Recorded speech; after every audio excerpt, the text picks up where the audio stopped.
Гэтэ амар тийм ялангуяа ихтэй хүмүүстэй хөдөлгөсөн. 21 оны хэдэн сард цуцлагдлаа. 3-4 сард л кампт цуцлагдсан шүү дээ. Тэгээд цуцлагдсан чи би нөгөө машин зээлэр авсан байж хаад машины мен зээлэр яг дуусч таараад. Тэнгүү чи нөгөө нэг өргүү олчингоо чи нэг өр тагмаар санагдаад. Нөгөө байнга өртөөгөө сурцсан. Тэгээд тэнгүүтээ машинаа шууд зээлэн тавингуудаа модны хоёрт хөрхөө нэг 50 м квадрат түрээслээ. Тэгэл байнга ёо энэ үүрэнэстэй нэрэ мэрэ гэл байнга шүмжилдэг гэсэн аа. Цаашаа харцсан ингээ бүжгэлж юм чи хөр хаашаар тавьдаг. Орчлын ертөнц харахгүй. Тэгэнгүүт би бүр ёо бүр тэнд очив заачдаг. Хүчний цаана ороод үхтлээ байсан. Тэгээ хамгийн сүүлд би хүүхдүүдийн хануудын дээр айгүй муухай зодуулаад нүд амар болоо. Тэгээд би салчилсан.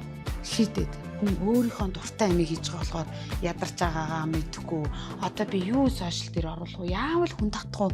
Гэлсэн нэрээ тавталгаа бүр ингээл ажиллаад үнэхээр нөх хүн дуртай юм гэдэг чинь хүнийг одоо би тэр чинь одоо чинь би 40 ихтэй шүү дээ. Тэр 5 жилийн өмнөхээр 36 мургаа гэдэг чинь бас л үрээд одоо ингээд маш олон эмэгтэйчүүдийн төлөө эмэгтэйчүүдтэй гой урам зориг өгөөсэй гэж намайг бүтээсэн юм байна. За бидний сонгон үзэж байгаа та бүхэндээ маш их баярлалаа. Bucket List Talk буюу хүслийн жагсаалт ярилцлагын ээлж дугаар та бүхэндээ хүрэхэд бэлэн болсон байна.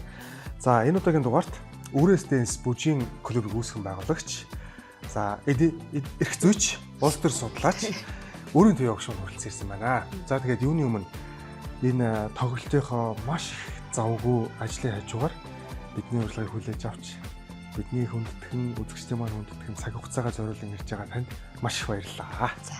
За баярлалаа. За бас намайг бас тоож уурж бас нэг яриа гарч болоо гэж бас бодож урьсан ба тий. Тэгээд ямарсан хүндэтгэж урьсан даш баярлалаа. Чадах чинь нэрээ хин нэгэнд хэрэгтэй болвол одоо цаг заваа гаргахад ер нь бол хизээд бэлэн байдаг. Тэгээд ямар л гэсэн их ажлын хажуугаар ч гэсэн тэгээд хичээгээ цаг гаргаад ирлээ.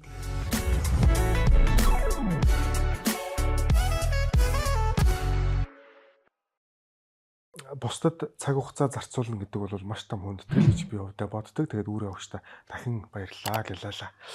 За юуны өмнө одоо энэ 24-нд энэ ярилцлага маань одоо нэгд өдөр цацагдана. 10-аас 20-ны нэгд өдөр цацагдана. Тэгэхээр 24-нд одоо тоглолт болох гэдэг шүү дээ. За энэ тоглолтын талаар ер нь яг хэдэн жилийн он ямар утга учиртай тоглолт болж байна? Тоглолтын ер нь сонин сайхан одоо шин содон зүйлсээс юу болж байна? Тэрнээс соёлын яриагаа эхлэе. За манай бүжгийн клуб 21 онд байгуулагдчихсэн. Одоо яг 5 жилийн болж байгаа. За тэгээд одоо ер нь мэдээж зэрэг тоглолт тайван гэдэг тийм амар зүйл биш. Эсвэл нэг очиргүй ачиг хонжоо хайгаад ч юм уу нэг юм тэр зорилгоос илүү маш олон хүний хүсэл мөрөөдлийг биелүүлэх хийсэн. Их бага хэмжээгээр ер нь хүүхэд болгоно л одоо хүүхэд болгоны мөрөөл октод нь дуучин, бүжигчин, жүжигчин болохыг хөвүүд нь ингээл нэг юм нэг түгээмэл нэг мөрөөдөл хүсэл байдаг штэ. Гэтэл нөгөө нэг би ч гэсэн багада одоо манай ангийнхан ингээл нэг л нөгөө л нэг тусгай авьяастай октод нь хөвүүлэл бүжиглэл дуулж яадаг.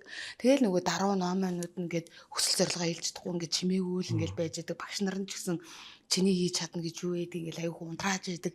Яг л тийм үед л ер нь бол өссөн. Тэр үед одоо нэг дугуулсан секц гэж юм човор тий.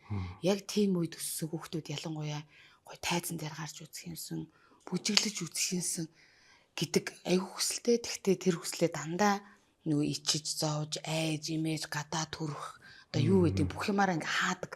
Тэгэхээр яг тэр байдлыг ингээд үгүй хүн хүсэл мөрөөдөл байвал болдгийн, чаддгийн гэдгийг ер нь бол харуулах гэж аяг хичээж байгаа. Тэгээд одоо манай тоглолтод нийтдээ 304 насанд хүрсэн хүн оролцож байгаа. За тэгээд хүүхдүүд гэх юм бол нэг 50 гаруй хүүхд. Тэгэхээр ерөөсөө тоглолтод маань 5-аас хамгийн өндөр настай 65 настай хүн орж байгаа. Тэгээд одоо над руу хүмүүс уцтаж асуудаг л танаг клубд явмаар байна. Нас цаадгүй хитээ гэхээр яа амар хөвшин штэ 40-тэй гээл тэнгүүд нь би 40-тэй штэ тий би 40-тэй штэ яагаад өөрийгөө хөвшин гэж байгаа.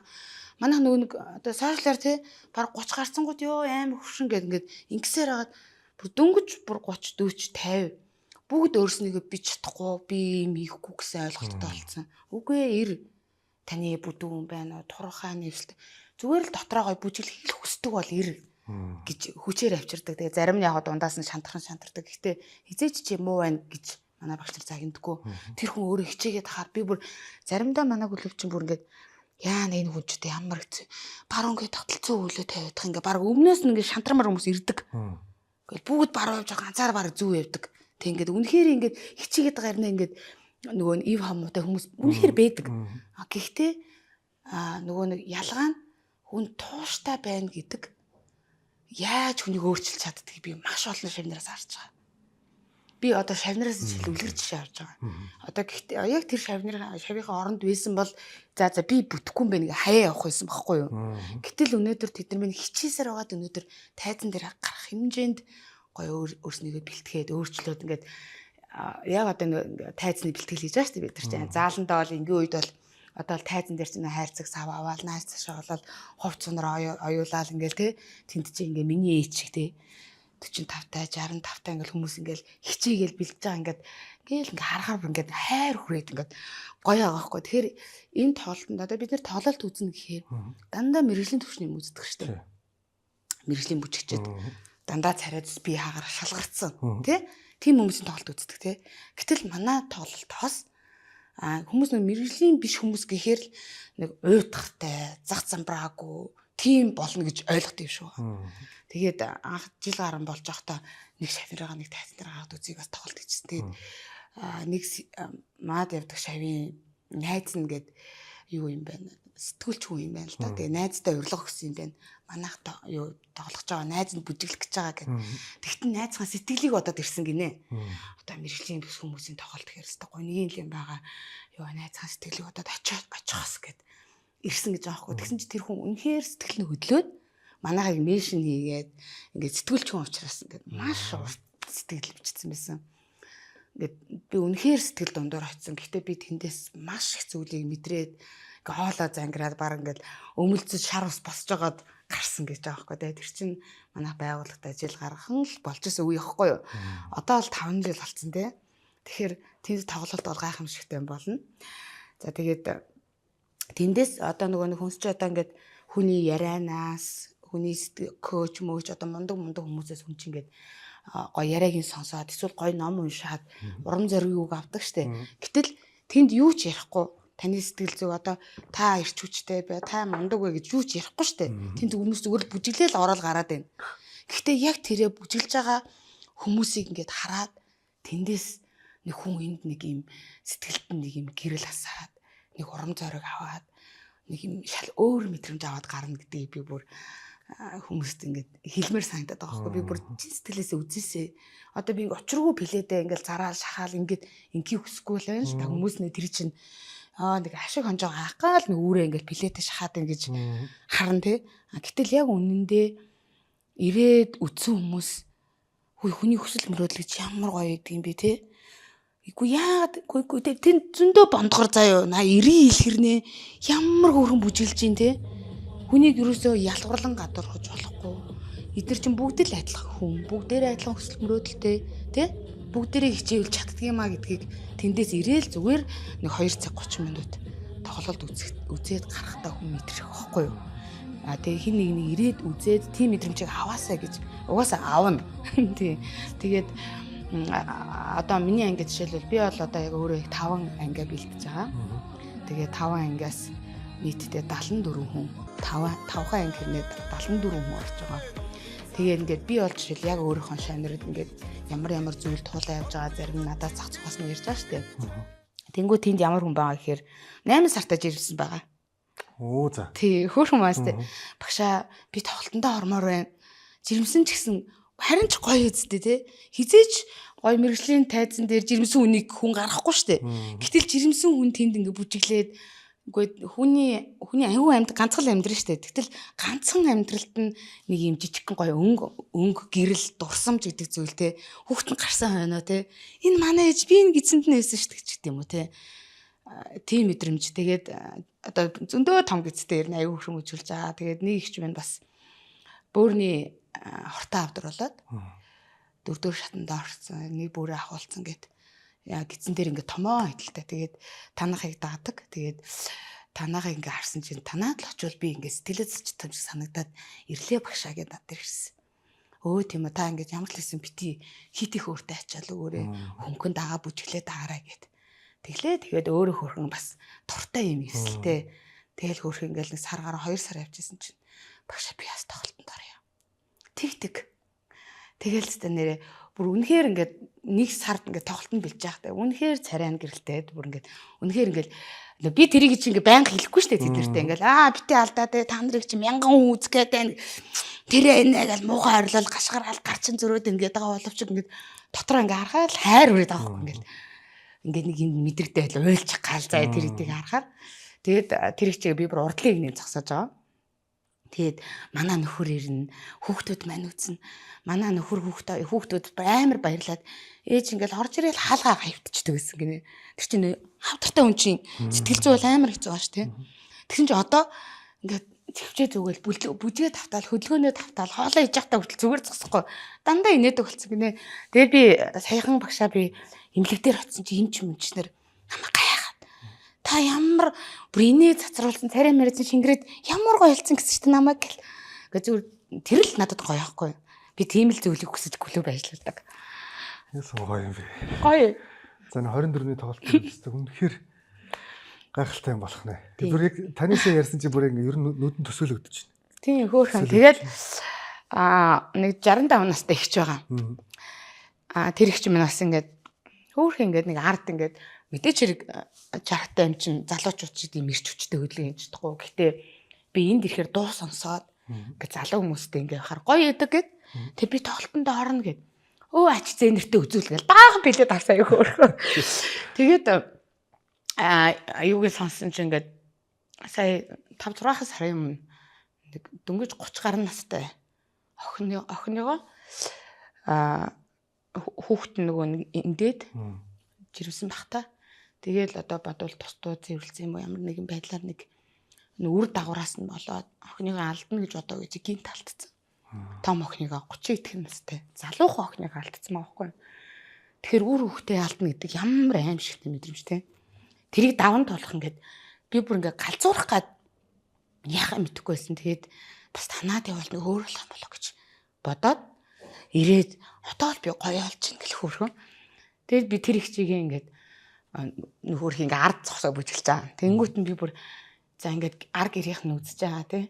Ээж минь отоол нэг сэтгэлэн тайвширч энэ гэж хараасаа гэж бодож байгаа. Яг нөгөө ингээд хайр цаг аваад ингэж яхад нэг юм нэг хөнгөө аяс гэдэг байхгүй. Та энэ дээр ганцаараа гараад ирээрээ заяа. Ганцаараа гарч ирээд үзэгчд рүү ингээ хараагаа. Хүмүүст хідэн настай хүн бүжгэлж байгааг ингээ харуулах гад. Магадгүй ингээ хойно зогсож болохоор хүн харахгүй гэж магадгүй шүү дээ. Гэтэл яг ингээ урдуур ингээ тайзны урд ингээ ганцаараа ингээ гараад содон гараад ирэх юм бол хүү энэ хідэн настай хүн бэ энэ дунд явж байгаа юм байна штэ гэж хүн харна. Тэгээ өөртөө ч гэсэн гос гоё мэдрэмжтэй ар ер нь харж гэдэг юм ингээд нэг юм ингээ бэлдээд байгаа юм шиг ирнэ ингээд одоо тэр чинь би зүгээр цац цухаас нь ярьж байгаа шүү дээ. Тийм. 304 хүн цаананд ямар хүн ба. Тэгэл одоо 3 сартаа хүүхдээ орхиод унтуулчаад ирлээ агшаа гэж бэлтгэлээ нэг ч таслахгүй. Хүний өксөл мөрөөдөл тайз гэдэг те хүн болгонд толтохгүй тийм зүйл. Хүн л нэг нөгөө нэг гоё гоо сайхантай, нөгөө нэг авиастай, нөгөө л мэрэгжлийн сургуулийг төгссөн хүмүүс л тэнд байх ёстой гэдэг хүн ойлголттой байгаа байхгүй. Тэгтэл ямар олон хүн тийм гоё өксөл мөрөөдөлтэй гэдэг те. Намайг хүртэл ингээл би чинь пэйж ууц ажиллаж байгаа чинь эвслгүй юм, хачин юм те. Одоо баг ингээл намайг ингээд би баг шантрахаар л явсал амар доромжилтэн штэ сошиал чинь бас л. Тэгээ тэрэн донд ямар ч хэлсэн. Гэтэ нэг талаасаа эвслгүй гэж байгаа нь би сайжрыг гэдэг үг юм байна. Намайг сайжир гэдэг байгаа юм байна. Яа гэм би эцэстэн нэрээ анх би бол үнэхээр одоо яг миний дор ажиллаж байгаа багш нар маань бол бүгдээрээ мэрэгчлээ бүжигчээд байхгүй юу. Би өөрөө мэрэгжлийн хүн биш. Би зүгээр л нэг бүжигт дуртай нэг яг нэг арай дүнгүр бүжиглчдэг хүн байхгүй юу. Тэрнээсээ яг намайг мэрэгжлийн хүмүүс чиглүүлээд гой бүжиг зааж өгөхгүй бол би хаанаасаа юугаа дэглээж чадахгүй шүү дээ тий. Тэгээ анх яалтчгүй нөгөө өөрөөсөө хэсгээ байгуулчаад ингээд багш нартайгаа бүжиглэхээр ялангуяа Монгол бүжиг бол аюу хэцүү. Анаар занаар хэцүү. Би өөртөө чирэгдээл бүжиглэн ардна. Тэгэл байнга Ёо энэ үүрэнэстэй нэрэ мэрэ гэл байнга шүмжилдэг гэсэн аа. Тэгэл би ингээл дотроо ингээл айгүй шартай. Би хүн ингээд нөгөө доош нь хийгээд ингэх юм бол заа тэгэнтэй чи бүдүүн байна муухай нэг ч юм бол гой турандаа гой болно доо. Гэл ингээл ер нь бол өөрийгөө өөрчилж тэр хүндээ нөө хэрэлдэж биш өөрийгөө өөрчилж зүв шартай. Тий айгүй зүв шартай заяа. Хүн доош их тусам яах вэ? Чи намайг ингэж бодож болно. Андуурсан бэ штэ гэж бодуулна да нэг өдөр гэж бодож би өөрийгөө нөгөө нэг дэвшиж гэдэг юм уу өөрчлөлт гоёор одоо тэр хүнээс нөгөө өш шонзонгаа аваад хүмүүс нэг тэгдэг штэ. Өш шонзонгаа аваад мууг нь үзээл би тэгдэггүй. Зүгээр л нөгөө нэг өөрийгөө өөрчилж би буруу бодож исэн байна. Өөрөө гэдэг хүнийг буруу бодож исэн байна гэж бодтол нь өөрийгөө өөрчлөн даа гэдэг. Одоо л ямар л байсан би бол өөрийгөө хараад хүртэл яана би хизээ багш нарын хаан чиний тачиндоо гэдэг боддогсэн. Ямар л 4 5 жил ингээд мэрэгжлийн хүмүүстэй хамт ингээд бүжиглээд тахаар үнэхээр хүн чинь бас нэг уустдаг юм байна. Одоо бол нэг гайгүй хөөрхөн учиргүй ийэлт ялгаатай биш. Дажгүй сайхан бүжиглээд одоо хүмүүс намайг эвслэхүү гэхээ болцсон. Анх тэгтээ мэрэгжлийн хүмүүс аягүй шүмжилдэг байсан. Мэрэгжлийн бүжигчэд тэгээд одоо нэг захын нэг хүн гарч ирэл бүжиг цаагаал бүжгийн клуб байгуулцдаг гинэ. Тэ? Гэхэл аягүй их мэрэгжлийн хүмүүс шүмжилдэгс аахгүй. Тэнгүүт нөгөө нэг би бас нэг бүжгийн урлагт аягүй үнэтэй хувь нэмрээ оруулсан гэж өөрийгөө боддоо штэ. Одоо ингээл дууч вэ, бүжигч вэ, одоо ингээл нэг нь ингээл бүжиглээл ингээл эн чи манай бүжиг байна. Эн чин тийм байна. Бүжиг айл болохоор YouTube юм юмд ингээ ийл тавьдаггүй. Ингээ хуулуулах дурггүй. Манайхан чи харамч хүмүүс шүү дээ. Эсэргээрээ би бүр ингээд манай бүжгийг ингээ хүн бүжиглээ яаж үгүй бараг баярлах гэдэг байхгүй. Тэгээд ер нь бол манай MC collection амар байна уу гэдэг дуу сонслох тий. Тэр дуун дээр манай MC collection хан за манайх нэг юм гоё дуу гаргаж чаамаа. Танайх нэг хамтарч ажиллаа гоё бүжиг гаргаад өгөөч. Клипэнд минь ороод өгөөч гэдэг. Анх санал тавиад тэгээ би дуугийн сонсч надад аюу гоо таалагдсан. Амар байна уу? Хай гихгүй амар байна уу гэж мэдлээ гээл тий. Тэгээ тэр дуу надад нөгөө нэг гол нь одоо дан Монгол болохоор ч нөгөө нэг орчин үеийн хүүхдэд нэг сонирхол төрөхгүй шүү дээ. Тэнгүү тэр чинь хипхоптой хосолцсон учраас орчин үеийн хүүхдэдэд бас гой хүрэх бах гэж бодож төвшөөрөөд тэгээд багш нар манай гой бүжиг гаргаад тэгсэн чинь тэр намар нь би бүр тэгтээ нэг амьдралаас аюу их нөгөө ингээд яг ингээд хүн нэг олон хүнтэй уулзаж олон газраар явах болгонд л янз ингэмээр юм бэ. Эн чин гоё юм бэ гэж аюу олон хүмүүсээс ингэж гоё мотивац, урам зориг одоо цаашдаа ингэж нөгөө нэг үргэлжилж ажиллаа энэ дээр явуулах хэрэгтэй юм байна, их хэрэгтэй юм байна гэдэг юмнууд аюу их нэг орчноос аюу их авдаг. Тэгээд манай хүүхдийн нөгөө нэг эцэг их өдрлөг болдог штэ сургуулиуд дээр. Аав ээжүүд нь очиод хичээл мичээл ороод те ингээл тэгсэн чинь нэг өдөр багшаа эцэг их өдрлөг болж байгаа маа та манай анги дээр ирээд нэг ангийнханд нэг бүжиг заагаад өгөөч гэдэг. Тэр чинь 3 жилийн өмнө манай баг хүүхэн багш нь тэгсэн аахгүй. Тэгээ очиод манай хүүхдийн анги чинь нэг 50 гаруй хүүхэдтэй. Тэгээ очиод би нэг хөнкөө хөрх амархан 100 базааж нөгөө хэд чинь шуугалдаал айгу байсан. Тэгээ би нөгөө хэд чинь игнэ мэгнэнд оруулаад ингээ заагаад өгсөн чинь үгүй тийм чадахгүй хамаагүй бүгдээрээ инээ даалдаад бүр тэр ангийн уур амьсгал бүр үнэхээр хөрхөн болсон заяа. Би бүр ямар хөөрхөн юм бэ? Яагаад заавал чаддгийг бүжиглүүлээд чадахгүйг нь ялгаад байгаа юм бэ? Бүгдэнд нь ингээд заагаад өгч гоё юм биш үү? Хөөрхөн юм байна гэд тэндээс би бүр амар гоё ингээд нэг юм гоё мэдрэмж аваад тэгээ би пэйж дээрээ тэр чинь 3 жилийн өмнө аахгүй. Пэйж дээрээ би ингээ хүүхдийн сургуульд очсон чи ингэж байна. Тэгээд би зүгээр нөгөө нэг ингээд нэг хашиг хонжоос л ингээд хүмүүсийг баярлуулаа. Тэгээд тэндээсээ ингээд нэг юм баг мөнгө олцсон юм шиг мэдрэмж авдаг байхгүй амар гоё.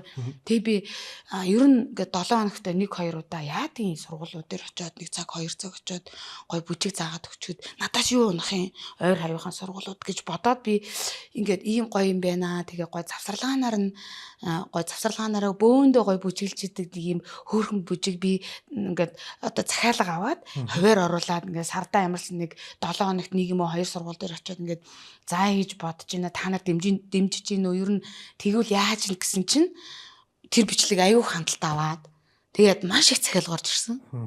За тэгээ эхний нэг 2 3 сургууль дээр чинь зүгээр ингээд нэг 100 бом тасгал заажсэн. Тэгснээ гинт нөгөө амар байнуугаа илүү хөнгөн хувилбарт оруулаад Тэгээд Монгол бүжиг гэдэг ямар гоё юм бэ? Дээрээс нь тэр амар байна уу дууны үг утга нь их орноо хайрлах тийм гоё мэдрэмжтэй.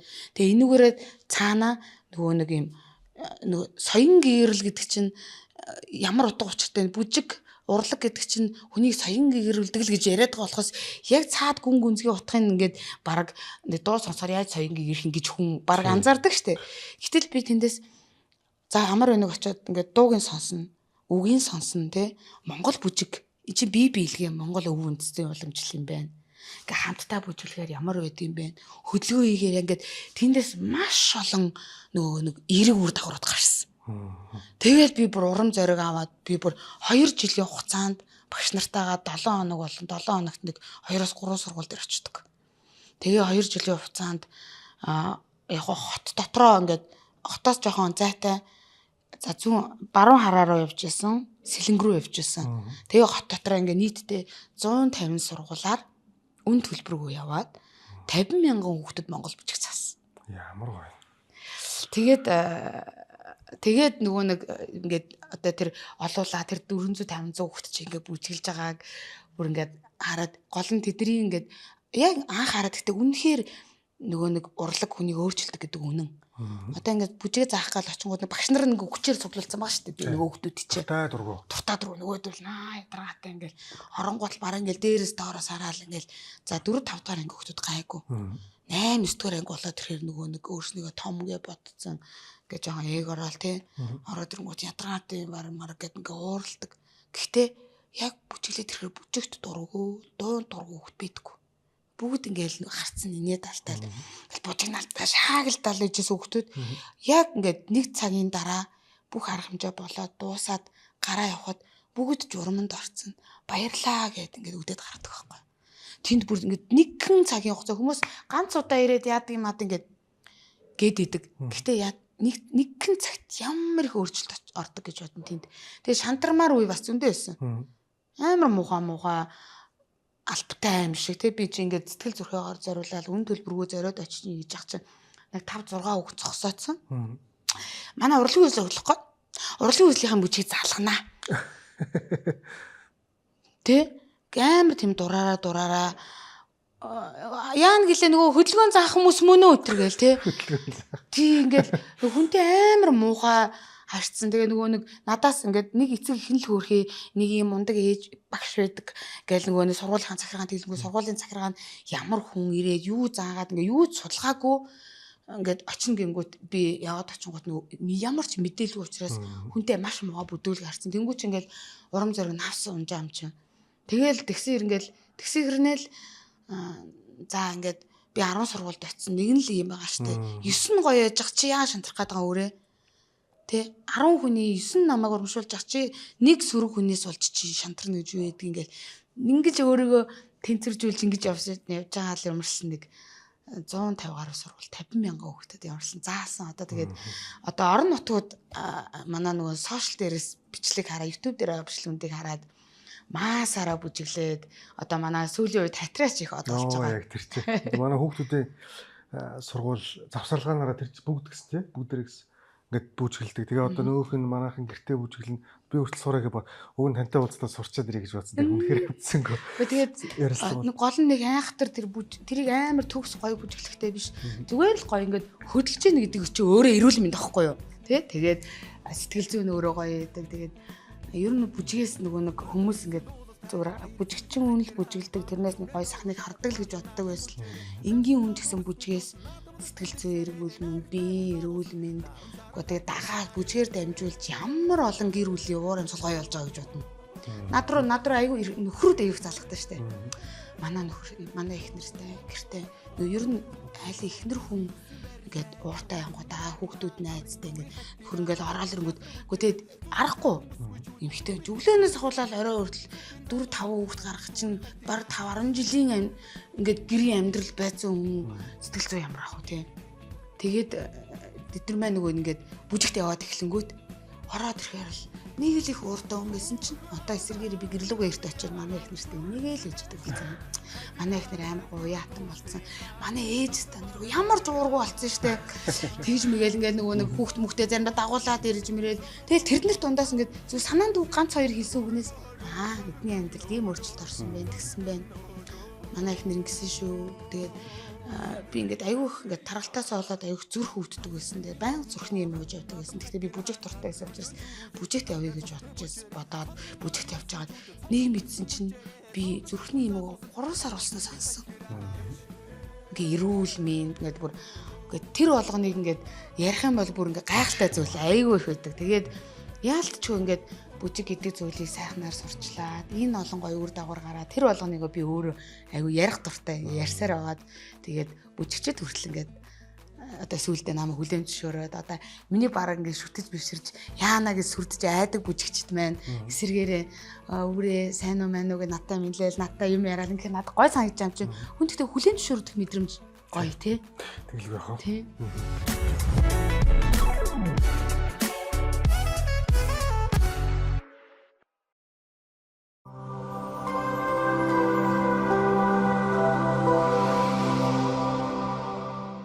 За тэгээд түрүү миний хэлсэнчлэн нөгөө бусдад цаг хугацаагаа зарцуулна гэдэг зорилго гэдэг маш том хүндэтгэл учраас тэгээд бид нөгөө дугаар болгон дээрээ зочдтой бас эрэгтэй эмэгтэй гэхгүй ингээд цэцэг үйл хэлдэг юм аа. Баярлалаа. Тэгээд энэ хүнцгийг өөрөө огштой барьж байна. Ямар гоё юм. Цэцэг авах мэдрэмж гоё шүү. Хүмүүс тэр нэг хэсэг нөгөө цэцгийг чинь ямааны хоол тий. Үгүй өөрөө өгш ингэсэн. Би хүртлээ тийм бодол. Би гэхдээ арайч ямааны хоол гэж байгаагүй. Энэ ингээд аваад 2-3 хоноод өгөх юмэг юмнаар гэдэг байсан байхгүй юу? Би бүрэг тэгж ханддаг ус их нэртэй. Гэхдээ үгүй маань гэдэг би яг сүүлийн үед ойлгосон. Би өөрөө хүртэл цэцэг ингээд аваад тэр цаад хүм одоо гэр бүлийн маань хүн баярлж байгаа. Эсвэл гэрт ингээд нөгөө цэцэг нь гоё үнэртэй байж байгаа нь бүр үнэхээр гоё юм бэл. Заашгүй байх шээ. Тийм мэдрэмж нь өөр аягүй гоё. Тий. Тийм тэрнээс тэр нөхнөө байна уу? Тэрний оронд хил мах авсан дээр тэр. Тэр нэг юм яриад. Тий. Тэгээд энэ нөгөө анх ярьцлага маань хийж эхэлснээс хойш өнөөдрийг хүртэл би зочин болгондоо тэгээд зүгээр найзуудтай энэ бараг 50-60-ыг бэлгэлж байгаа хэ энэ ном байгаа. Тэгээд энэ ямар ч өтөө ном хэр миний амьдралд яг нөгөө санхүү эдийн засгтай холбоотой бас ажил амьдралд хандлагыг бүр 180 градус өөрчилсөн ном байна. Одоо олон л ном гарч ирж үзсэн. Тэгээд одоо би сүүлийн үед хэлээд байгаа. Нэг нь цагаан толгой, нөгөөх нь энэ хоёр ном л над технологичээ гэдэг. Тэгээд энэ номыг би нөгөө дугаартаа зочдтой ингээ хуваасаа бэлгэлээдсэн чинь Чимээ паблишингаас гаргасан ном байхгүй. Тэгээд Чимээ паблишингийн хамт олон бас олж хараад би надтай холбогдоод ингээд зочдод бэлгэлье гэдэг.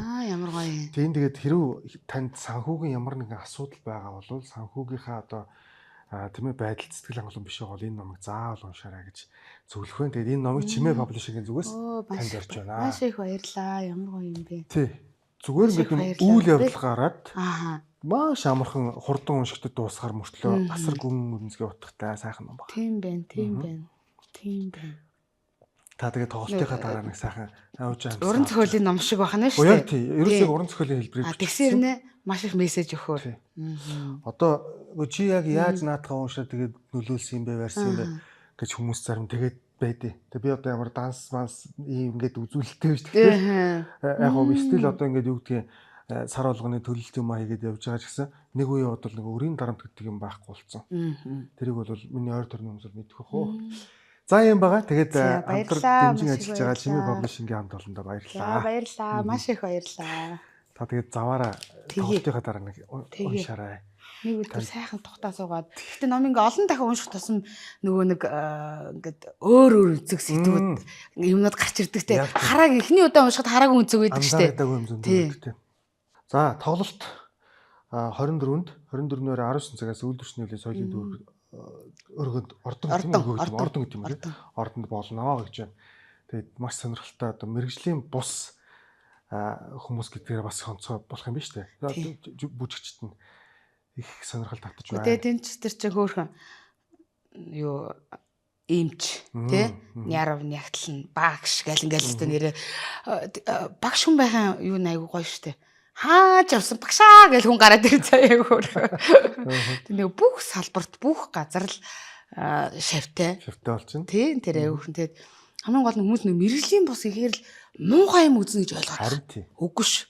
Тэнд бүр мэрэгжлийн бус хүмүүсийг зүгээр л хүн дуртай байгаад тэгээд зааж байгаа хүн юу одоо нэг чи сэтгэлтэй байх юм бол мэрэгжлийн юм шиг үзүүлбэрийг тавьж болт юм байна гэдгийг бас ер нь харуулсан. Өөрөөгч одоо тэгээд 5 жил болж байна гэж тий. Үрээс dance club маань 5 жил болж байна гэж байна. За миний дараагийн асуулт бол тэгвэл энэ бүхнийг яаж эхэлсэн юм бэ? Яагаад та бүжиг клуб нээх болсон юм? Яагаад заавал бүжиг гэдэг ч юм уу те? Бас магадгүй өөр сонголтууд байсан байх. Тэгээ бүжгийг сонгосон шалтгаан тэгээ яг яагаад тэрийг сонгох болоод ингээд өнөөдөр хүртэл ингэж ирч үжтэйгоо явж байгаа вэ? Гэхдээ би чинь ер нь манай ээж нэг юм зарчимч. Ер нь хатуу хичээл ном охий гэдэг хүн байсан.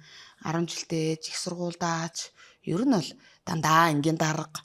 Тэгэл ер нь онц сурдаг байсан. Монгол Улсын их сургуулийн улс төр судлал нийгмийн ухааны сургуулийн улс төр судлалын ангийг би 2006 онд төгссөн.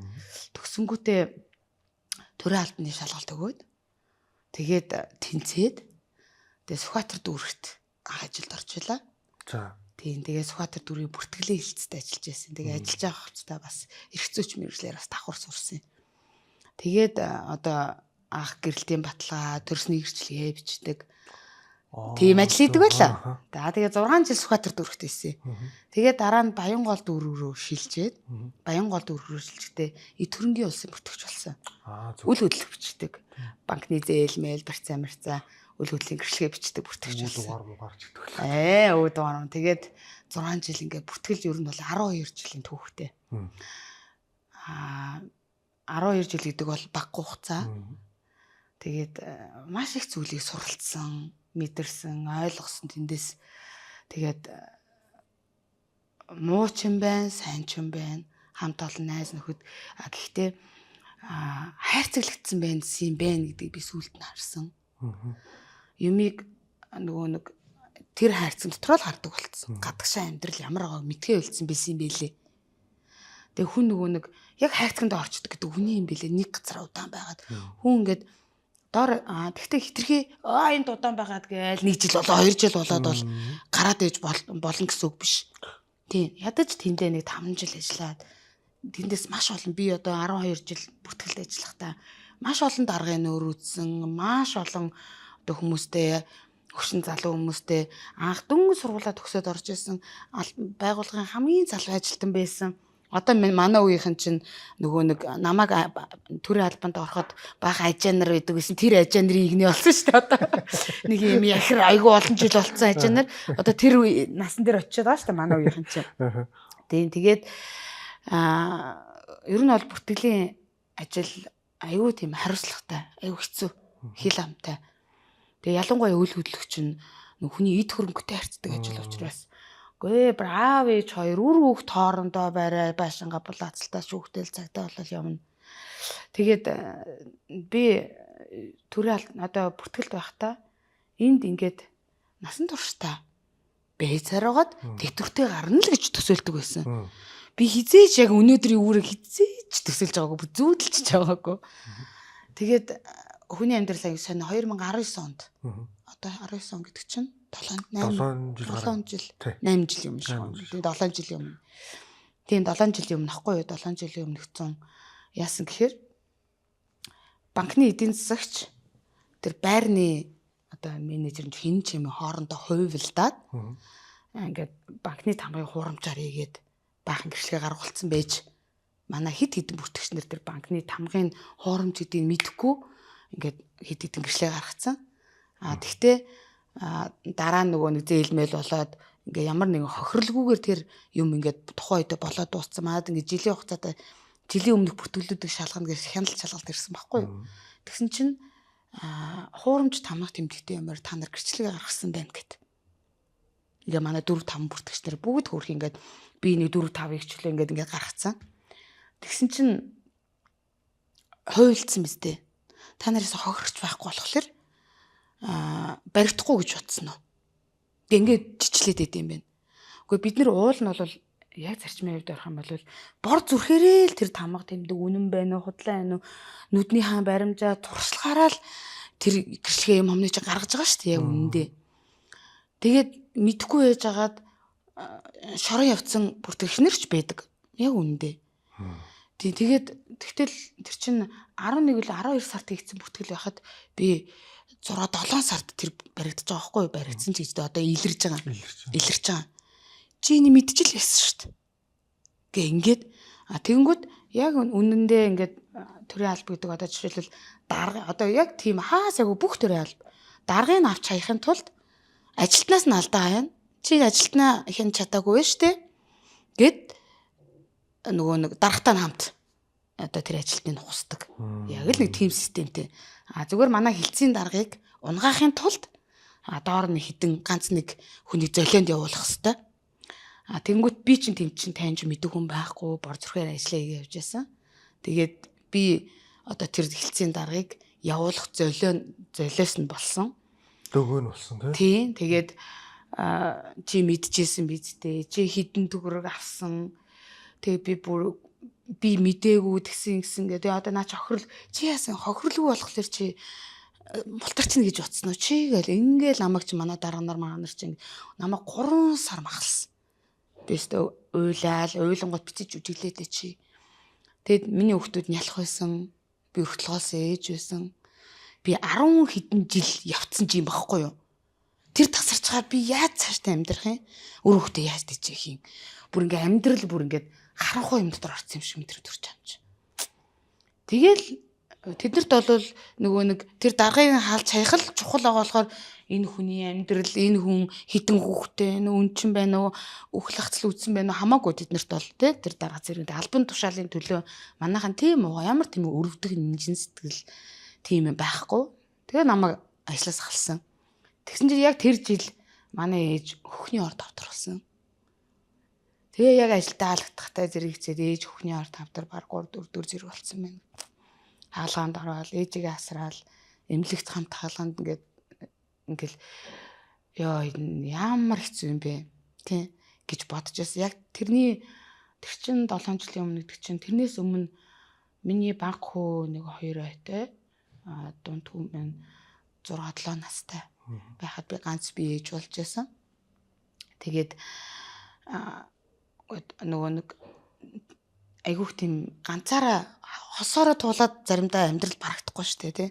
Тэгэл ганцаараа ингээд үнэхээр л би нэг ажил хийж байгаа тултаал нэг түрээсийн хооронд ингээд 2 хүүхдүүдээ жирээл манай том хүүхд болохоор өвдөр өссөн. Тэгээд манай би хоёроо бол ингээд өөрөө өсгсөн ингээд дагуулаад түрээсийн байр маргсэл ингээд тэгтээ тэрийгээ би нөгөө нэг амар тийм зовлон гэж боддөг байсан. Яагаад гэвэл нэг юм хүн сэтгэлийн амар амгалантай байх ч айгүй чухал байдаг. Амар гоё өргөө гэртээ амар гоё идэх юмар хангалуун жүмс зүүх одоо бүх юмар хангалуун хэрнээ амар зодтой дарамталдаг стресстэй орчинд хүн яах юм бэ хэцүү шттэ. Гол нь надад ингээд юу ч байхгүй бид гур байрчгүй юу ч байсан ч гэсэн ямар ч юм айхайцгүй айгүй тийм ингээл цалингаа авал урд тань оруулаа болж энэ доо гэд бодоо явж исэн амьдралыг тийм юмнаас болоод би ингээд ажилласаа халагдчихж байгаа байхгүй.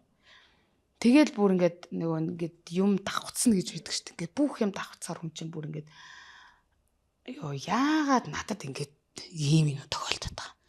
Ингээд зүгээр гоё ингээл зарим хүмүүс ингээл амар гоё хань ижилтэй сайхан амьдрал ингээл байж идэг. Ажил төрөлтөөгөө ингээл 20 30 жил ингээл нэг газар ингээл гоё дотор сурталтай ажиллаад байдаг. Биний амьдрал нэг яатсан заяа би гэл ингээл айгүй готарч байгаа юм чинь тэгэл заримдаа уйлан заримдаа инээн яг тэр үед нөгөө нэг хүнд дуртай зүйл гэж юм байх хэвээр.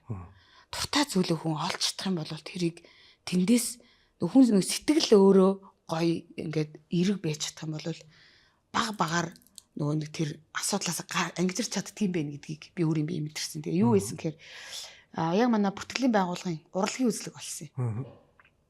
За тэгсэн чинь тэгээд хүнд нөгөө ганцхан удаагийн нэг санаандгүй юм хүний амьдралыг өөрчилдөг гэдэг юмнууд надад аюух тохиолдчихсэн.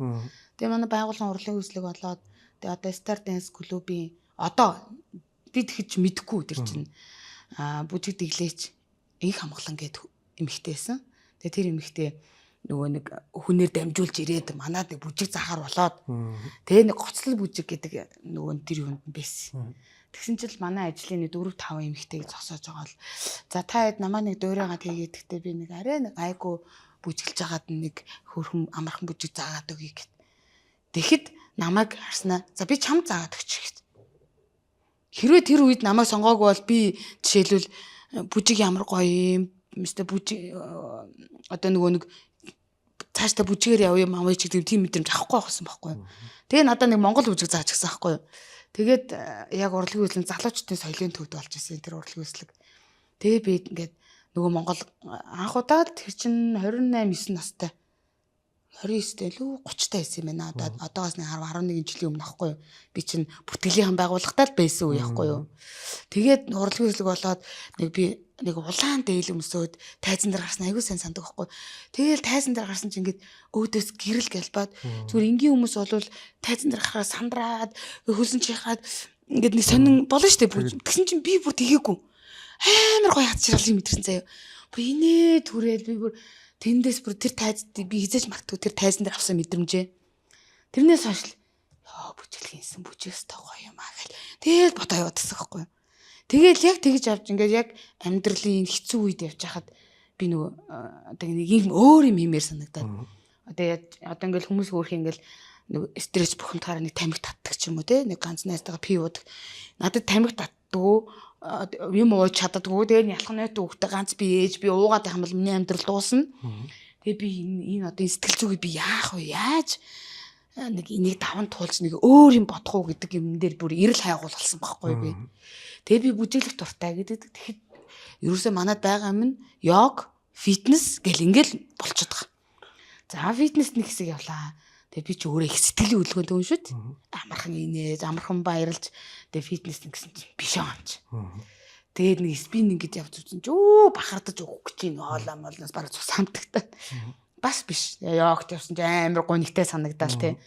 Мэдээж амгалан 50 йогт дуртай хүн байна гэд би тэднийг муухай гэж байгаа юм биш. Хүн болгоо өөр шүү. Өөр шүү дээ.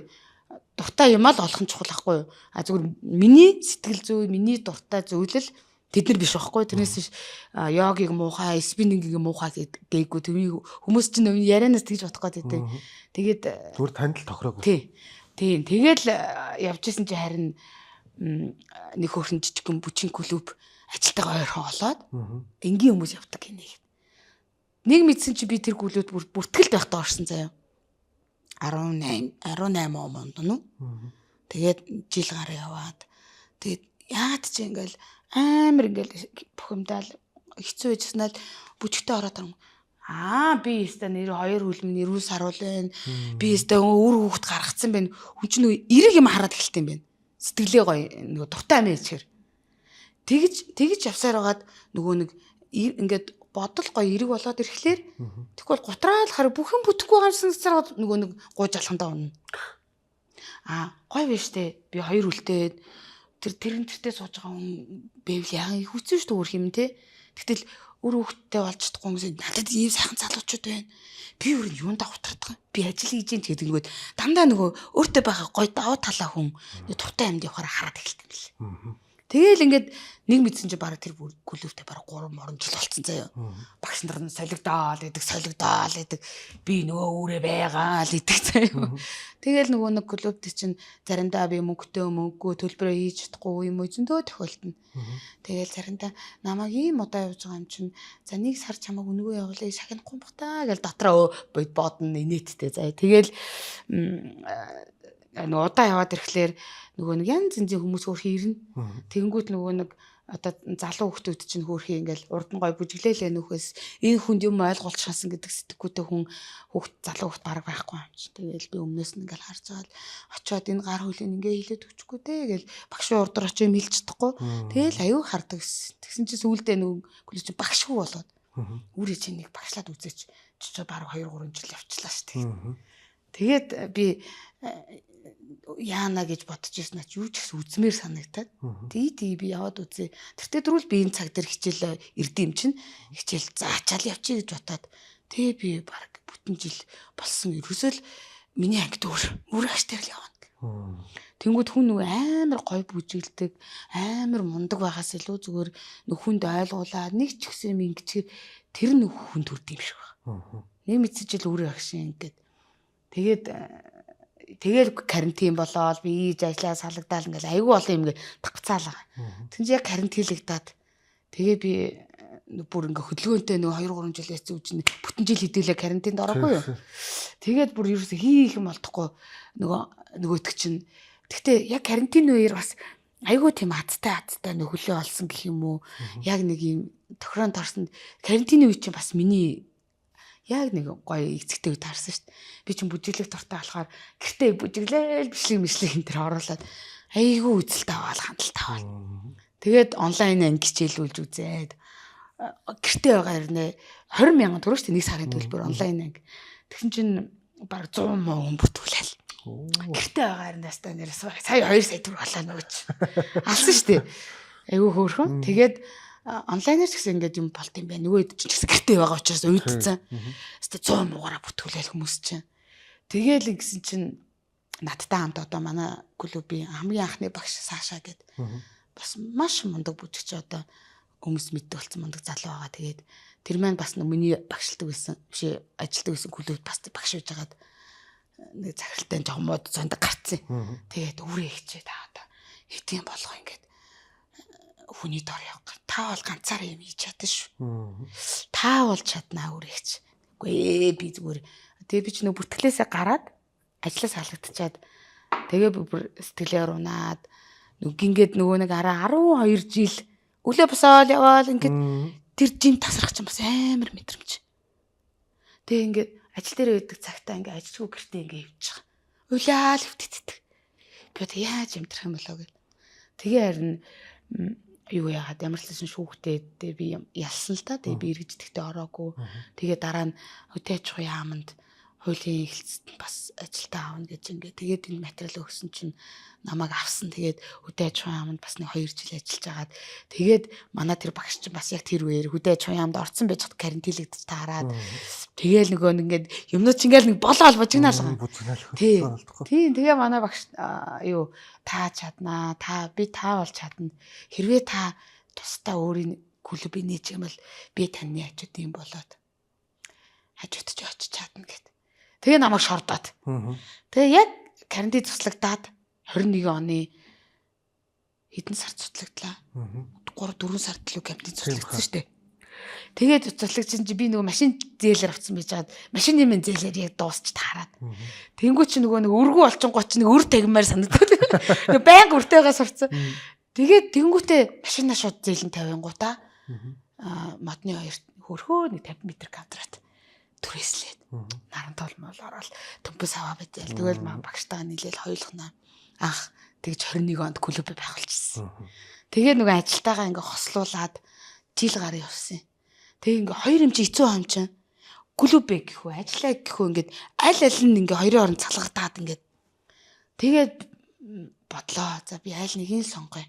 Аль нь ингээд клуб дээр ирэхээр ингээл ажилласаа лээ тэгээд үүрээ тэг ингээд ажил дээр очингууд пэйж дээр танаад бүртгүүлээ бүжиг яадаг вэ гэл ингээд идэг ажил юу хоёр маань ингээд харшилтаад байгаа юм чинь тэгэл амар айлгүй бүжиг явж байгаа гинт төрийн албаа гэж болсон хооронд үнэхээр харшилтаад байгаа юм чинь тэгээ би бүр бодож байгаа аюу за бүжиг ерөөсөө сонгоё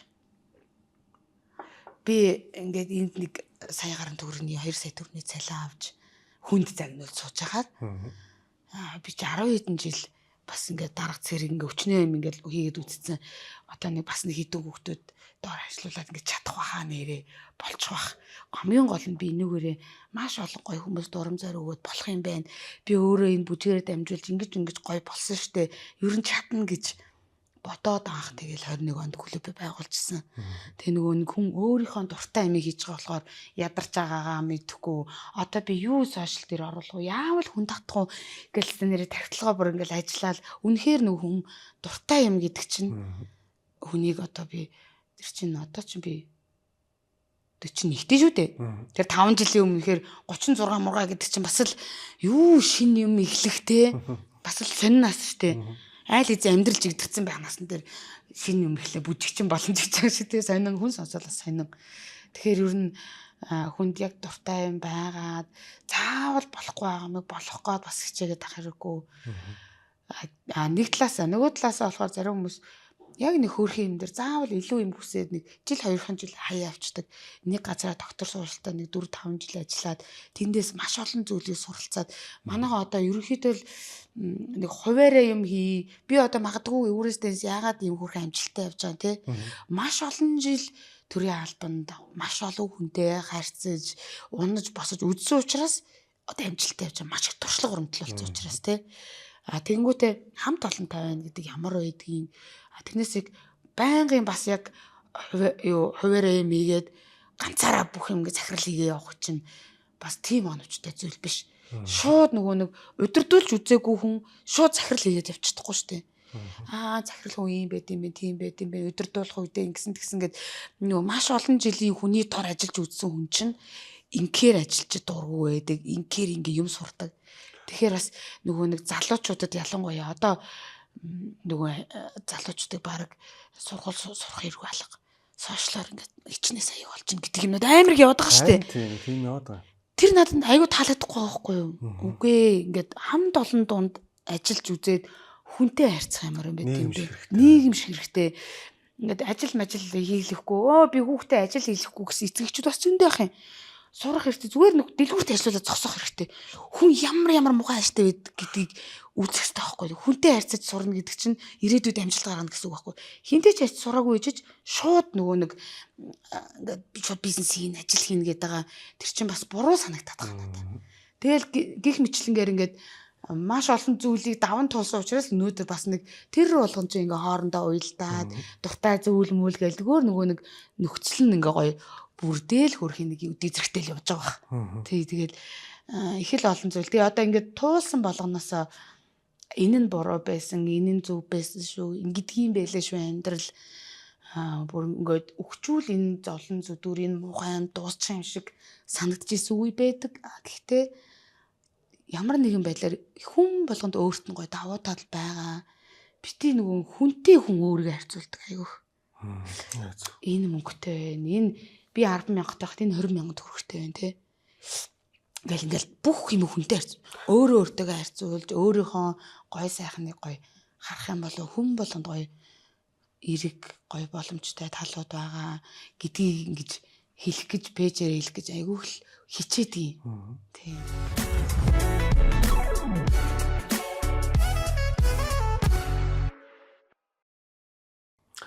Сэтгэл санаа тэгээд маш хүнд уналттай үед ойлы түрүү нөгөө камер рек явахаас өмнө цухсгаа яриад өнгөрсөн шүү дээ. Хүн нэг тийм юм дээр л тогтдг юм байлаа те гэдээ тойл ярьж шүү дээ. Та тэрийг нэг жоохон дэлгэрүүлээч. Ер нь яг тийм үед ингээл бүх юм ингээд нөгөө хүмүүсийн тоогоо шиг гэдэг шиг санагдаж байгаа шүү дээ ойлгомжтой. Тэгээ яг юун дээр та тогтчихсон бэ? Ер нь нөгөө хүн нөгөө үрдээ харам гэж ярьдаг шүү дээ. Тэгээ хүндэгт аяга муухай. Ингээ би баг ингээл ямар хэцүү ингээ бодчиход ээжтэй ч юм уу те дүүдээ энэ төр хордохгүй шүү дээ хүн аяга муухай.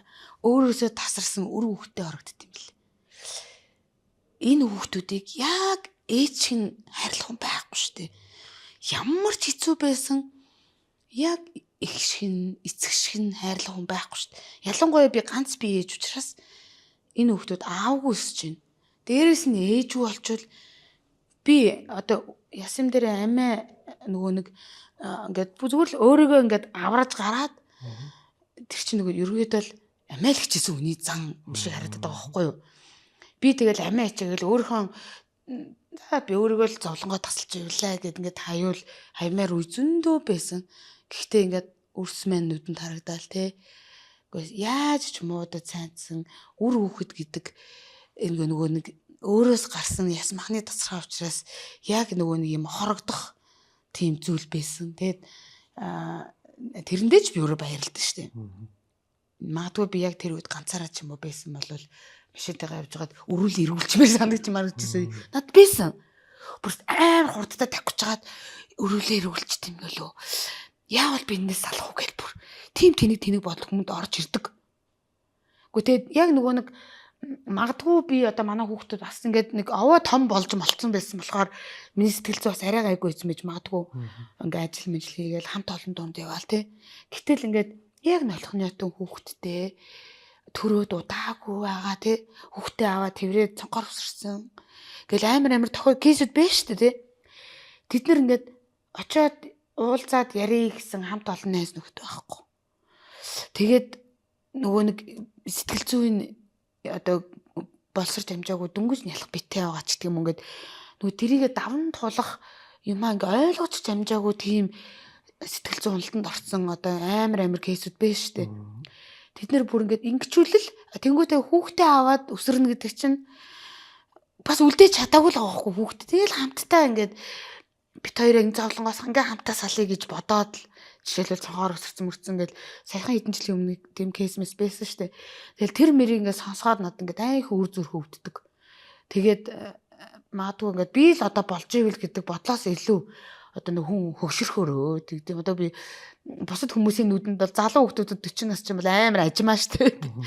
Тэгэхээр нөгөө нэг бодол маань болохоор нэг ч гэсэн ингээ тэгж байгаа ээжэд нэг юм урам зориг өгч юмсан гэж бодож ер нь бол клуб ажилладаг байхгүй.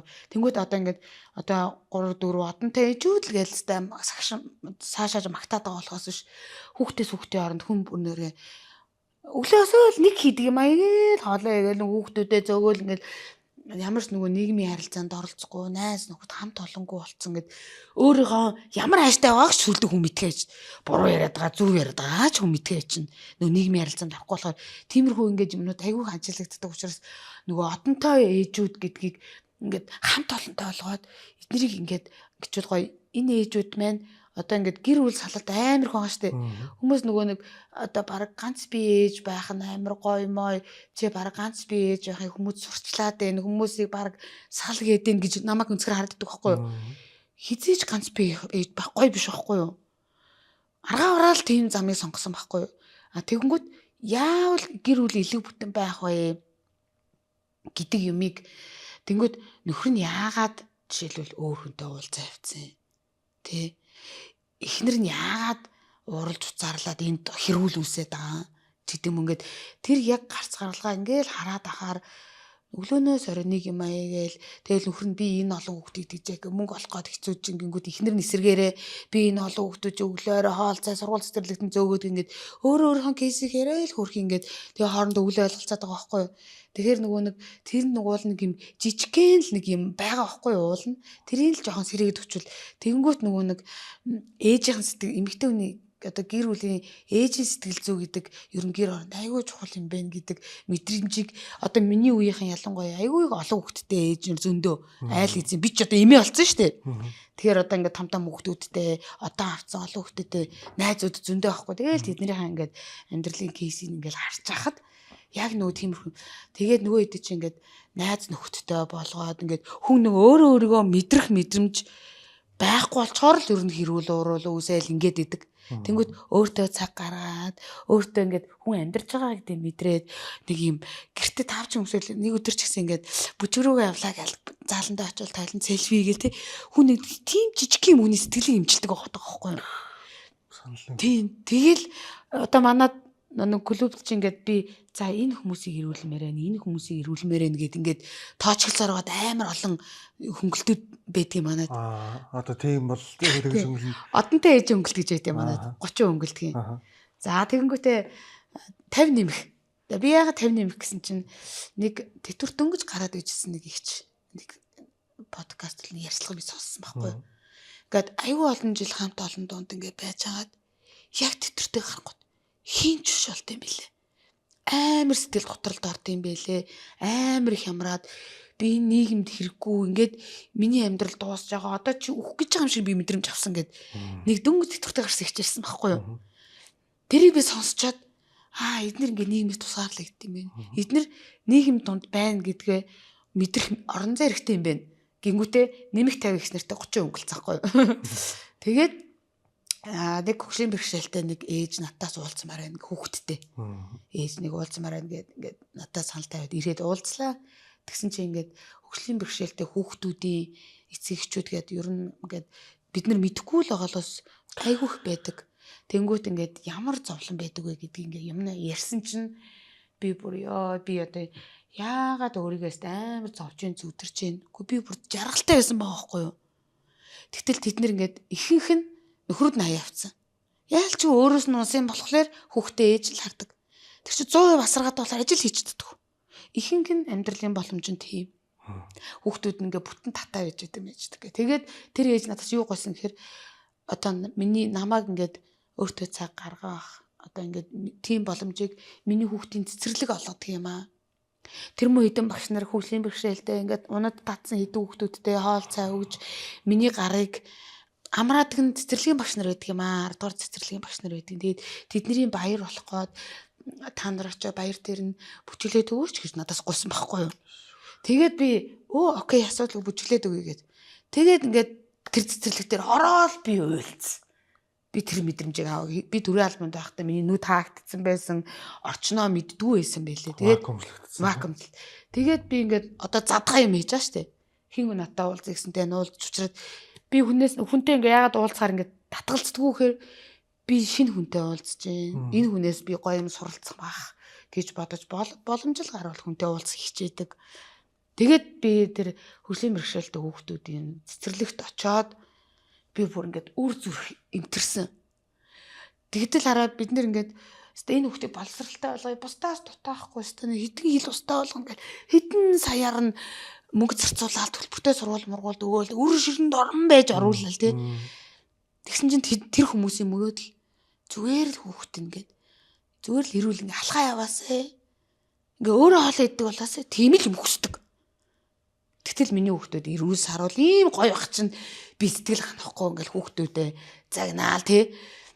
Тэнгүүт тэр болгоноос маш их зүйлийг суралцдаг юм байлээ гэдэг би бүр төрөалнаас гараад яг ингээд өөрөө ингэж юм хийгээд мэдэрч байгаа байхгүй. Тэгээд нөгөө ингээд янз янз ингээд хийгээ тэрийгээ би айгүйх нөгөө хүмүүст хуваалцдаг. Ийм ертөнц бэд юм бэ шүү. Бити тэгэрээ ингээрээ гэд айгүйх хүмүүст хуваалцах дуртай. Харсан зүйлээ хүмүүс нэг мэдэхгүй яваад байгаа байхгүй. Тэгж явж байгаад маш олон ээжүүд гээд тэнгуут нь би тэр ээжүүдтэй 60% өнгөлт болгосон. Тэгээ одоо манай хөгжлийн бэрхшээлтэй хүүхэдтэй ээжүүд маш их байдаг. Одонтой ээжүүд маш их байдаг. 50 нэмэх ихч нар зөндөө байдаг. Тэд нар байна ингээд бөө аз жаргал ингээд тэрднэрийг ингээд сэтгэлийн дүүрэн байлгаад ингэж байгаадаа би бүр өөр аз жаргалтай болчдаг. Тэгээд одоо энд дэндээс ч одоо та манад ирээд нэг бүжиг заагаад өгөөч гэсэн чинь хараагуучтай холбооноос над руу нэг ярьлаа. Манай нэг бүжиглж үзье гэдэг надаа нэг хүрээд ирээч. Тэгээ яваад очлоо. Тэгсэн чинь нөгөө эдгээ ингээд нөгөө эд чинь бас гоё мой явцаа хүмүүсөөд ингээ хөөхрөн ингээд намайг хүлээгээд байж гин. Тэгээ ороод ирсэн чинь сонсголгүй хүүхдүүд дээр бас очиж байсан байхгүй юу? Сонсголын бэрхшээлтэй. Тэд нэр сонсохгүй ч гэсэн ингээд бид нар ингээ гараа ингээрээ ихэр ингээ дөөрээга хийгээд байна. Тэгээд тэгсэн чинь хараагуучуд дээр харааны бэрхшээлтэй хүмүүс дээр очисон чинь тэр чинь зөвхөн яриа сонсож байгаа штэ. Гараа өргөөрэй гэд инхээр энэ хавьд өрөх юм уу? Энэ дээр өрөх юм уу? Хаана өрөх юм гэдгийг мэддэггүй юм байна. Тэгээд ингээд би бүр ингээд зааж чадахгүй байсан. Ингээд хөөх ингээд хаашаа харж байгаа ч мэддэггүй. Бүгдийг нь уулна ингээд багш нар ингээд уушаа ингээд тайз руу ингээд хараалаа зогсож байгаа байхгүй. Цаашаа харцсан ингээд бүжгэлж амч хөөх хаашаа харж байгаа мэддэггүй. Орчлын ертөнц харахгүй. Тэгэнгүүт би бүр тэнд очиж юм заач чадахгүй. Хөшөрний цаана ороод үхтлээ байсан. Бид нар дэндүү жаргалтай аваа юм байна тий. Амар сайхан амьдэрч дандаа болохгүй бүтгүй нэрээ тий. Тэгсэн чинь нэг их бүр амар гоё авцалсан байхгүй юу хөөрхөн. Тэгээ ингээд бүр ойлгодгүй байстай яана нэрээ хардаг байсан бол алж авахгүй юу гэх хөөх. Тэрийг сонсоод би бүр ингээд үнэхээр би бүжгээ цаачаад таахгүй. Багш нарыгаа миний хүүхдүүд төрөслөлөө цаачих. Би үнэхээр чадахгүй нэг болонд очиж суугаад хүүхдлээ үйлчсэн. Тэгээл би бүр ингээд маш олон зүйлийг ингээд үзэж туулаа явж байхдаа хүн нэг баян сэтгэлэн элбэг хангалуун тэг ингээд нэг би ч одоо нэг хэдхэн жилийн өмнө л ингээд түрээсийн байр хийсэн явж байхдаа л түрээсийн байр хийсэн явж байхдаа бас нэрээ байранд орох юмсан гэдэг мөрөөдөлтэйсэн байхгүй юу? Магадгүй би ийм амьдрал үзег бол одоо би хүүхдүүдтэйгээ би 43 м квадраттай амьдардаг. Би тэрэндээ сэтгэл дүүрэн амьдардаг. амар их мөнгө хураагаал цааснараа 100 м квадраттай болохын төлөө би хичээсэн бол чадхар хэмжээний би 5 жилд бүтээсэн л дээ. Гэхдээ би тэр надад нэг сонь биш. Миний хүүхдүүд эрүүл сарвал байна. Би дулаахан гэр оронтой байна. Надад зориг байна. Тэгээ тэрэндээ л одоо ингээд төвлөрж байгаа. Тэгээд ингээд илүү олон хүнийг л амар гоё ач жаргалтай, сэтгэл дүүрэн амьдралдаа ингээд надад юмаа ярихгүй байгаа маш олон эмэгтэйчүүд байгаа шүү. Тэгсэн ирнэ бүжигт яваа л гэдэг. Цаанаа ингээд нэг юм мэдрэгтэй л тийм. Тэгээд энэ олгоо ингээд юм сэтгэл доторх юм ингээд нээж өгөөд ингээд амьдралын өөрчлөлт одоо 304 эмэгтэй тайзан дээр гарах гэж байна тий. 350 ээж тэд нэр ингээд тайзан дээр гарч байгаа мэт тэр 350 одоо 5 ээжийн ард 350 гэр бүл байгаа. 350 гэр бүлийн ард баг магадгүй 1000 хүүхэд байгаа. Тэгэхээр энэ миний нийгэмдээ оруулж байгаа маш том хөрөнгө оруулалт би энэ дээр өөрөө сэтгэл хангалуун байгаа байхгүй. Би тэгж харж байгаа. Нэг хэсэг би өөрөө би улс төр судлаач, эрхцүүч мэрэгчтэй улс төрлөө орох гэж үзсэн. Улс төрлөө ороод илүү нийгэмдээ илүү сайхан зүйл хий гэж би бодоод улс төрлөө орсон. Гэтэл миний улс төр бол миний бодож исэн шиг биш байсан. Эсэм дээр бүр би хайрцагт орох юм бэлээ.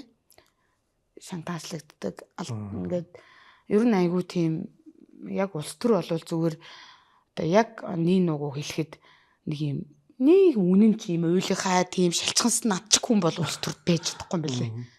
Зохгүй юм бэлээ. Би байх гэж үзсэн. Тэгээ тэнд би заавал баг зүүж байх хэвээр өөрөөгөө байж болохгүй.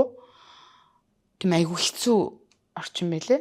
Тэгээд би эсэм дээр би үрээс дансараа байвал би улс төрд байгаагаасаа илүү нийгэмдээ би нөлөөлж чадах юм байна гэдэг өнцгийг хараад би улс төрийг дээр бүр хайцсан. Тэгээд би хэрвээ сургуульд ингээд өөрөөр явж байгаа бол би улс төртэй ингээд миний хийж байгаа болгоныг нөгөө улс төрлөө орсон чинь худлаа карьераа өгöd юм хийж чинь тийм гэж хүн хараад идэм билээ. Тэнгүүд хийсэн сайхан болгоны юм худлаа энэ улс төрд нэг дараагийн сонгуульд өрсөлдөхөөл ингэж байгаа хтаа тэгж хараад идэг болчтой юм билээ. Тэгэхээр би миний зорилго бол зүгээр л гоё би нийгэмдээ нэг ч гэсэн хүнд гоё нийгэмд гоё үлгэр дуурайл үзүүлж юмсан улс төрлөө орвол илүү өргөн хүрээнд үзүүлэх байх гэж бодож би улс төрлөө орсон. Тэгтэл тийм биш байсан. Үрээс дэнстэй байвал баг илүү үзүүлэх гээд байна. Хэрвээ би улс төрлөөр хамаал 150 сургууль руу тендер мендер гээл те хичнээн улсаас хичнээн сая тэрбум төгрөг ч юм уу авж иж би сургуулаараа явж юм заан маань болчиход штэ. Гэтэл би өөрөөгөө байхдаа ямар ч төрөх юмгүй ингээд заагаад болж л байна штэ те гэдэг үнцгөрөө би тэгээд улс төрийг бүр хайсан. Улс төрлөө орох шаардлагагүйгээр би нийгэмдээ тодорхой хэмжээнд нөлөөлж чадах юм байна гэдэг үнцгийг харсан. Тэгээд нөгөө нэг далай тусал нэмэр гэдэг шиг нэг ээжийг баярлуулчихэд нэг гэр бүл ингээд энэ улс орон гэдэг чинь гэр бүлээс нэг иргэнээс л үүсэж байгаа шүү дээ. Тэгэхээр тэр олон ээжүүдийн гэр бүлийг гой сайн сайхан уур уцаагүй амгалан тайван байгаасаа гэртээ яваад орохлоор одоо тэр манай өвдсөн эмэгтэй гэдэг байгаа шүү дээ. Тэр гэрт оронгууд л ээж ууртай ангууд бүгд бөмбөгнөөл ээж өвдсөн ууртай гэжсэн бол бүгд дагаад инээсэн гэж байгаа байхгүй. Тэгэхээр ингээд хідэн гэр бүлийн амьдралыг гоё элэг бүтэн байх хэрүүл маргаанаас нь салгаж ингээд нэг юм жижигхэн үнцэг юм шиг ирнэ. Маш том нөлөөлөл болж чадчихад би өөрөө баярлаад тэгээ эсэргээрээ нөгөө нэг одоо нэг амар баяжхан мөнгөтэй болоод амар үнэтэй юм хэрэглэх нь миний тийм зорилго биш. Зүгээр ингээд амар олон хүн гоё байгааг харахаар л сэтгэл дүүрээ явцдаг. Нэг тийм нөгөө хүн дуртай юм гэж тийм хүн юм байна. Бага зүйлээ ингээд хуваалцаад тэгэл энэ хүнийг л баярлуулж ивэл би хос үлдсэн чамаагүй гэдэг бүх юм хуваалцахаар ингээд надад амар гоё сэтгэл дүүрдэг. Би тийм хүн юм билээ. Тэгээд ямар ч тэгсээр байгаа л өхөл гэж боддог шүү дээ. Тэ. Одоо өнөөдрийг хүртэл би бас зөв яг нэг их өөрөөгш бас зарим нэг юм асууж чадахгүй л байгаа юм л та. Яг сонсоол байж гэн. Яг бодож байгаад асуухаар л асууя. Тэгээ өнөөдрийг хүртэл ингээд маш хонол тусалтай алдаа оноог ингээд үзэж явсны хувьд танд одоо амьдралаас хамгийн за энэ л ерөөсө туйлын үний юм байна шүү гэдэг юм уу? Эсвэл хүүхдүүдтэй эргэлзээгүйгээр ингэж сургаал болгож хэлдэг. Хэн нэгэн танаас ингээд үг сонсё гэд хэлэхэд эргэлзээгүйгээр за амьдрал чинь энэ юм шүү гэд хэлдэг тийм ойлгосон сургаал гэх юм уу амьдралаас авсан сургамж юу вэ? Би зүгээр ганцхан зүйлийг л хараад байгаа. Хүн ганцхан амьтаа гэдгийг мартчихж байгаа юм шиг санагдаад байгаа. Бүр ингээд өөрийгөө төмрөөр хийгдсэн. Сэлбэгтэй юм шиг ганцхан удаа л амьдрын штэ тий. Ганцхан амьдралдаа яагаад муухай зүйл хийгээд хүнтэй хэрэлдээл ингээл бүр яагаад тэгж амьдраад байгаа юм бол гэд хүн ганцхан амьдрын штэ гэдгээ жоохон санаж болдгоо юм бах та. Энэ ингээд той томшиг хідэн үеэрээ хэрглэж дуусгүй хідэн тэрбум уулс орноо баг ингээд худалдан барин байж хідэн тэрбум саяар ингээд миний ой таминд одоо надад жишээлбэл тэрбумаас дээш дүн би ойлгож чаддгүй байхгүй юу. Гэхдээ тэгээд тэрийг хідэн үеэрээ идэж ууж чадахгүй хөрөнгийн төлөө би энийгээ баг алж чидаал тий. Би тэрийг ингэж юус ойлгохгүй байгаа. Зүгээр л хүн ганцхан амьтай ганц амьдралдаа амьд байгаагаа мэдэрч гоё. Тэг бусдад хайрыг түгээж бусдад ингээд өөрөө тэрэндээ сэтгэл дүүрэн амьдрдаг байгаасаа гэдгийг юмыг л би одоо өөр хүүхдүүдтэй ер нь ингээ хүмүүст би ойлголмоор санагддаг. Тэгээд нөгөө нэг эсэргээр ингээд юм бол хоёр талтай байдаг штэ. Тэнгүү одоо жишээлбэл ээж нэр жишээлбэл ингээд би л амьд байхдаа энэ хүүхдийг юугаарч дутаахгүй сайхан байлгана. Надаас өөр хүн энэ хүүхдийг чи өсгөн цанган юугаар дутаахгүй би л байж захтаа гэд ингээд бөөцөлөөд тэр хүүхдээ алж байгаагаа мэдэхгүй юм санагдаад байхгүй надаа. Сал би тантай 1000% санал байна. Миний хүмүүжил болохоор би бол жишээлбэл багш нарыгаа ч юм уу ингээд над миний доороо тэд нар өөр эцэг эхчүүдтэй. Тэд нартай бол би байгаа зүйлээ ингээд хуваалцдаг. Эсэргээрээ би хүүхдүүдэд жоохон тарчигхан байлгадаг. Багш нарыгаа дагуулад гадар мадар хоол иддэг хүүхдүүдэд би хийдэггүй. Манай хүүхдүүд над зариндаа уралдаж шүү дээ. Ээж та багш нарыгаа илүү гоё хоолнд аваад хүрхэд хийдэг. Одоо бэлэн тансаг мансаг юмас илүү хөрөгчөнд нь махан байж байгаад махаараа өөрснөө хоолоор иддэг. Тэгээ одоо ясам дээр би одоо сүүлийн 2-3 жил би тийм явсаар байгаад одоо сүүлийн 2-3 жил манай хүүхдүүд маш гоё хоолойдаг. Эсэргээрээ би өөрөө ямар ч хоол их чадваргүй болсон тий. Тэгээд би байхгүй болох амьдрал واخгүй юу. Тэгэхээр намайг байхгүйд хүүхд чинь яаж амьдрах вэ гэдгийг илүү бодосоо л гэж боддتي. Хайр шүү дээ. Тий. Би үхээд өгөх юм бол надаас одоо ингээ хараа ингээл ажил хийж байхад ингээд 60 настай ээжигээ дагуулсан. 40 настай харамор дагц явж байгаа байхгүй. Нэг бичиг баримтаач хөдөлж чадахгүй. Нэг имлэгт ороод нэг цаг аваад бичүүлж чадахгүй тий. Тийм явж байгаа байхгүй. Тэгээд гол нь ингээд хүүхдүүдтэй ингээд би даалгаж байгаа гэсэрнэ нэг юм хайр юм шиг мэдрэмж бол өгөхгүй шүү дээ. Тийм. Яг хайраар бол дутаахгүй. Мэдээж. Ээж нь хүүдээ хайртай шүү. Хүүдээ хайртай. Миний хүүхдүүд мундаг штэ, гоё штэ. Хамтдаа гоё болзоонд явал кино үзэл тоглолдог. Тэгсэн хэрнээ миний хүүхд наатаа өөрөө хийж чадна. Миний хүүтэйгээд гिचгээ тэрийг нэг юм зовлонгүйгээр би нэг сурах хийчихэд байхгүй юу. Тэгээ дээр одоо жишээлбэл одоо би манай хүүхд нөгөө нэг хөвгүүд учраас айгүй хөдөлгөөнтэй штэ. Тэгээд манай баг хүүхд сакс тоглодог. Тэгээ хүүхдүүдтэй тоглож байгаа нэг хүүхд ингээд толгойн дундуур нь ингээд цохиод толгойг хаглаачих. Ээжээ миний толгоос тусгаараад ингээд яг нөгөө нэг сургуулийн гимтэлтэй ойрхон. За ээж нэстэ одоо яваад чи миний хүү гимтэл рүү эхлээд орж би хүлээжээ гэж хэлээгүй. Гимтэл рүүгээд ороод ингээд үзүүлж цусыг гарвал миний хүү аюул болоо шүү. Ээж нь отоогоо яваад чи гэж би багшийн дэдгчээл ороод дүнгэж дуусчихсан байхгүй. Тэгээ яваад орсон чи нөгөө чинь л эзэн болгоцсон гарч. Яа тийм бэ гэж чи энд ихлэ бүртгүүлээд тэнгууд ийшээ ороод заагаад өгдөг юм бэ. Тэнгууд нь бишээ ороод тэг ингээ оюулцсан ээж. Өө миний хүү чинь мондог штэ. Ээж нь байхгүй ч гэсэн миний хүү одоо ингээд бэртэж гимтэх юм бол намайг хин ирж аврах бол гэд цусаалтаа өөхөх биш. Гимтэл рүү явах хэрэгтэй гэдгийг ингээд миний хүү ойлгочихж байгаа байхгүй. Ээж дандаа хажууд нь байхгүй байхгүй юу. Тэгэхээр өвдүүл тэгнэ. Тэгэл ээж миний пассвортны хугацаа дууссан одоо инглээ тэглээ гэл ингэн гадаад пассворт нэг бичиг баримт ээж C6 авчир гэсэн ингээл над руу ярина штэ. Тэгвэл өө яна миний хүү тэнд нэг C6 авахулт газар миний хүү тийш ороод ингээ ээж би авахулчлаа та мөнгөний шилжүүлээрэй. Тэнгүүд C6 авахулахад яа гэм бэ? Гих мэтлэнгээр ингээ харилцаанд ороод юм ингээ сураад ингээ Тэгээд тэр болгон тэр чи ингээд би за ямар л байсан нэг бичиг баримтаа хөөцөлтгөр бүртгэл рүү очт юм байна. Зураг агуулд юм байна. За нэг өвдөх юм бол эмнэлэгт ингээ очичд юм байна. Өлсөх юм бол махаа гаргаа хоол ийчд юм байна. Хөрөгчин талах байхгүй бол хоосон хүүхдэд одоо хүүхдэд бэлэн юм байхгүй бол хөрөгч хоосон гэж одоо өлсөөл ээж байгаа шүү дээ. Уул нь бол мах байгаа байхгүй юу? Махаа ингээ хэрчээ хоолоо ихгүй шүү дээ. Тэгэнгүүт одоо эсэргээрээ одоо бүр ингээд би ийштэйшээ ингээл гадаа дотоод янз янз юмд явах болно. Ээж нь яах вэ? Ээж мах ногоо байгаа шүү дээ. Хоолоо ял иччин. Тэрийг хүнсэн тооцдог болсон тий. Тэгэл ингээд би мэдээч хэрэг эрт өгөхийг хүсэхгүй шүү дээ. Хажууд нь ингээл урт удаан л амьдрахыг хүснэ хичээн.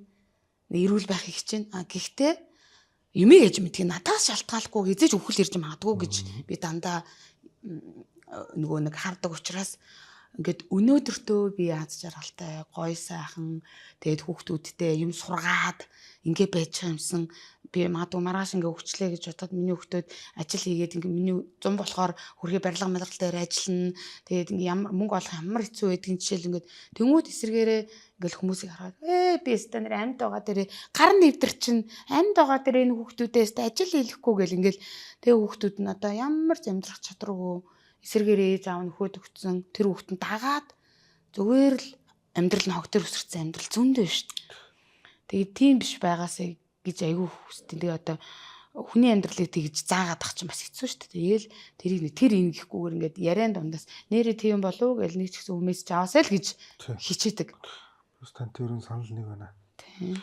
Нөгөө саяхан бас нэг ярилцлага үдчихсэн чинь хайр гэдэг чинь та нарын бодоод байгаа шүү дээ. Зөөлөн нялцгай зүйл юусоо биш штэ хатуу ширүүн зүйл штэ гэд нэг эмхтэй ярьжсэн. Тэрнтэй би 100% санал. За нөгөө хүн хамгийн насныхаа эцэст нөгөө юу хийж үтсэндээ юу хийж үтсээгүүдээ харамсдаг юм гинэ. Тэгээ тэр ч утгаараа бас энэ ярилцлага маань бас bucket list гэдэг түрүү хоёул ярьжсэн. Энэ наснда хийж үзэх зүйлсэн жагсаалт гэдэг. Ярилцлагынхаа төгсгөл би танаас таны bucket list-үүдээс асуух юм байна. Өөрөө ч тэгээд зориглоод асуухад хүүхдүүдийн аав юу яасан? За одоо нөгөө нэг хүндэгтэй нэг уучлт юм байна. За ер нь бол манай хүүхдүүдийн аав уучлаарай шууд асуучлаа шүү. Зүгээр нөгөө нэг уул нь бол арх уухгүй, тамхи татахгүй, нуруулаг, туруулаг, царайлаг их сайхан залуу байдаг. Тэгээд хартай. Хар гэдэг чи өөрөө бас бараг л өвчин юм уламд орддог. Тэгээл ингээл юу ч болсон хардас эрдэн би сүлдээ уцаа авахаас айдаг. Ажил дээр баг 0 ороод ирэхээ оронд л баг 3 4 7 8 залгацсан ч баг жишээ нь би 0 ороод ирлээ. Ямар удаан 0 орд чинь өөрөө нэг айц сэтгэл зүйн дарамт төвсгчдэг. Тэгээд сүлдээ нөгөө нэг буруу зүйл хийгээд байгаа юм уу? Зүг зүйл хийгээд байгаагаа үгүй жалгаа болдог. Тэгээ бүр ийм сүлдээ юм галзуурлын байдалд орд юм бэл. Яг тийм үнтэй удаан байгаа. Тэгээ сүлдээ тэр хүн чинь ингээд хий төсөөлж хардаг бол ингээд гар үрдэг болт юм байна. Тэгээ хамгийн сүүлд би хүүхдүүдийн хануудын дээр айгүй муухай зодуулаад нүд амар болоо. Тэгээд би салчилсан. Шийдээд. За би ичээ аав маань намайг яаж завж зүтэр сургууль соёл төгсгөж те ээж маань Монгол Улсын сургуулийн үүдээр очиж ээж маань сургууль төгсөөгөө 10 жилийн боловсралтай.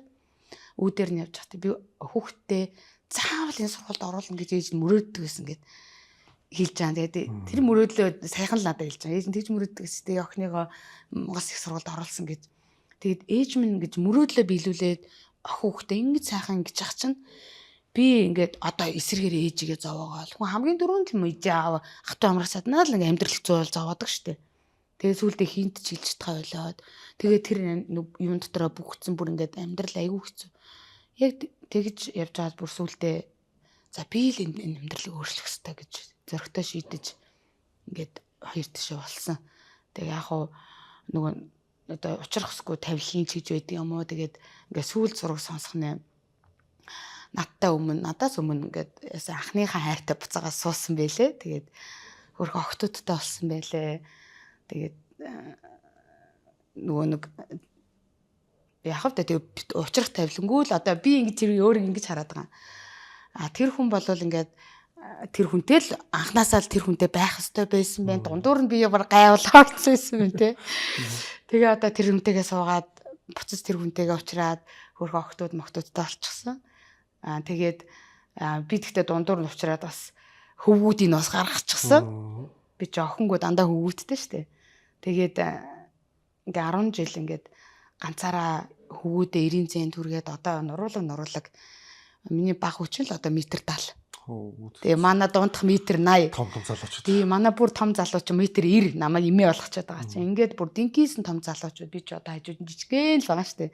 Тэгээд бах уулын мөртлөө байгаа. Тийм, айгүй гоё юм чинь. Тэгээд сайхан сонсогдсон. Одоо ингээд нөгөө сошиал дээр ингээд одоо ил болцсон. Би хизээч намайг хизээч үүрээ бүжигчин болоод ингээд сошиал дээр амьдрал нь ил болно гэж тэр хүн ч төсөөлөөг байсан мэдээж хэрэг харж л байгаа бах тий. Тэгээ одоо ингээд нөх хүн чинь тэр хүн чинь бас ингээд 40 жилийн гарчиж байгаа. Өөрөө ямар хүн байсан юм бэ? Хүн чинь нэг алдаж онж болно шүү дээ. Гэтэ эргээд айгу ухаарж агаад нь би айгу баярлж байгаа. 10-аад жил ямар ч холбоогүй байсан. Тэгээ сүүлийн хэдэн жил бол би ял яриаггүй. Хүүхдүүдийнхээ хувц муцыг олоод хүүхдүүдтэйгээ холбогдоод одоо Америкт амьдарч байгаа. Эхнэр хүүхдүүдтэйгээ Америкт амьдарч байгаа. Тэгээд би өөрийгөө нөгөө нэг амар зөвөр ингээд бурхан тэнгэр үүрээд одоо ингээд маш олон эмэгтэйчүүдийн төлөө эмэгтэйчүүдтэй гой урам зориг өгөөсэй гэж намайг бүтээсэн юм байна. Тэрийг одоо би ингээд нөхөргүй штэ гэж гутархаасаа илүү намайг ийм гоё юм хий гэж бурхан надад ийм нөхөр анханаас нь заяасан юм байна ч гэдэм үү гэд тэрийг би дандаа тэгэд тайлдаг. Тэрэнд би нэг айхтар нөгөө нэг учиргүй нэг үдзэн ядахгүй ч гэсэн ингээд тэгтээ нэг жоохон гомдол байгаад исэн байлаа надад. Тэгээ одоо сүүлийн үед нэг хүүхдүүдтэйгээ холбогдоод хүүхдүүдтэй ингээд аягүй гоё дэм өгөөд тэгээ манай баггүй нөгөө нэг Америк руу инхий одоо штэ шарвжанц тэр чинь Америк руу нэг жилдээ хэдэн хүүхд сонгоо шалгуулалтаар авч явдаг. Тэгээ тэрэнд нь миний хүү очиод бүтгүүлээ тэнцчих. Тэгээ Америк руу явсан чинь зардал нь баг 20 сая төгрөг гэж.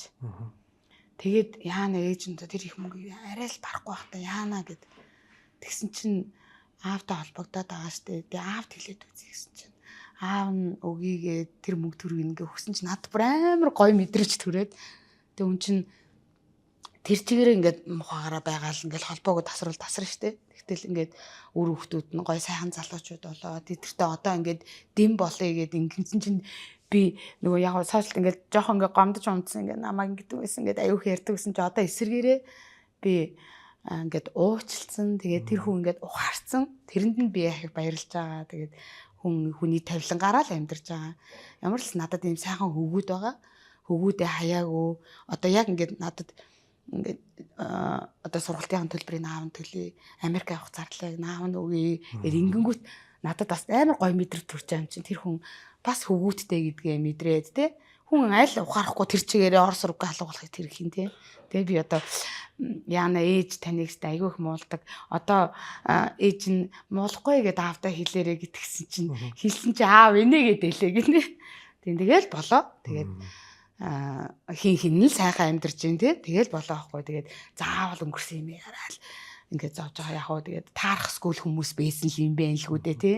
Тэгээд ямар л байсан тэр хүнтэй уулзраад сайхан залуучуудтай байна. Тэд нар минь намайг одоо би баг гэртээ ороод хатан шиг байдсан шүү дээ. Тэгэл юу ч хийхгүй надаар хийлэхгүй. Тэгэл аль чи аягаа угаа би хоолоо хийгээл гэртээ ороод би чинь жаргаж гин. Тэгээд тэр хүн байсан учраас надад ийм сайхан залуучууд байна те. Тэгэл юмэг гоё талаас нь харуул зөндөө тэр хүнтэй таараг амар гоо таарад нөгөө нэг би чи айгуу таргалсан шүү дээ. Төрсний тараа бараг 80 дийл хүрсэн. Тэгэл амар халамжтай гомдчихгүй тэгээд үг хэлдэггүй хүн байсан бол би үүр 80 дийлтэйгээ бүдүүнээрээ байрч исэн билүү. Тий. Тэгэнгүүт тэр хүн одоо баг муухайд бүдүүн зүтүнгээ надад муухай хэлэнгүү би гомдоол тэрэнд нь шарлахаал жим ингээ хасчихсан багхгүй жишээлбэл тий. Тэгэхээр энэ болж байгаа үйл явдал болгоно л ямар нэгэн байдлаар хүнд бас сургамж өөрчлөлт авчирдаг. Тэгэхээр одоо өнгөрсөнд харамсах биш. Тэд нар намайг өнөөдрийг үүрээ бүтээсэн учраас би өнгөрсөндөө маш их талархдаг. Өнгөрсөн хэцүү болгон хүний амьдрал ирээдүйн гой зам нь болдог. Ганцхан удаа амьдрын гой өнөөдрөөрөө амьдрын одоо муухай бити хийгээсээ болж л өгвөл хүнд тус болж яваасаа хин нэг баярлуулаасаа таны нэг жижигхэн баярлуулсан зүйл хүний амьдралыг оронгоор нь өөрчилсөн тохиолдол зөндөө байдаг шүү тий. Тэр болгон хэлэхгүй та нэг тэгсэн чинь би тэгээд гээд тийм үү өөрөө ч мэдээгүй байгаа байхгүй. Тэгэхээр ер нь л боломж ивэл гоё хүмүүс тусалж байгаараа ч гэдэг юм. Тиймэрхүү зүйлүүдээ бас хүмүүст хэлмээр байна. Тийм гоё. Наадах чинь нөгөө нэг хүний хандлагын асуудал байгаа тийм тий.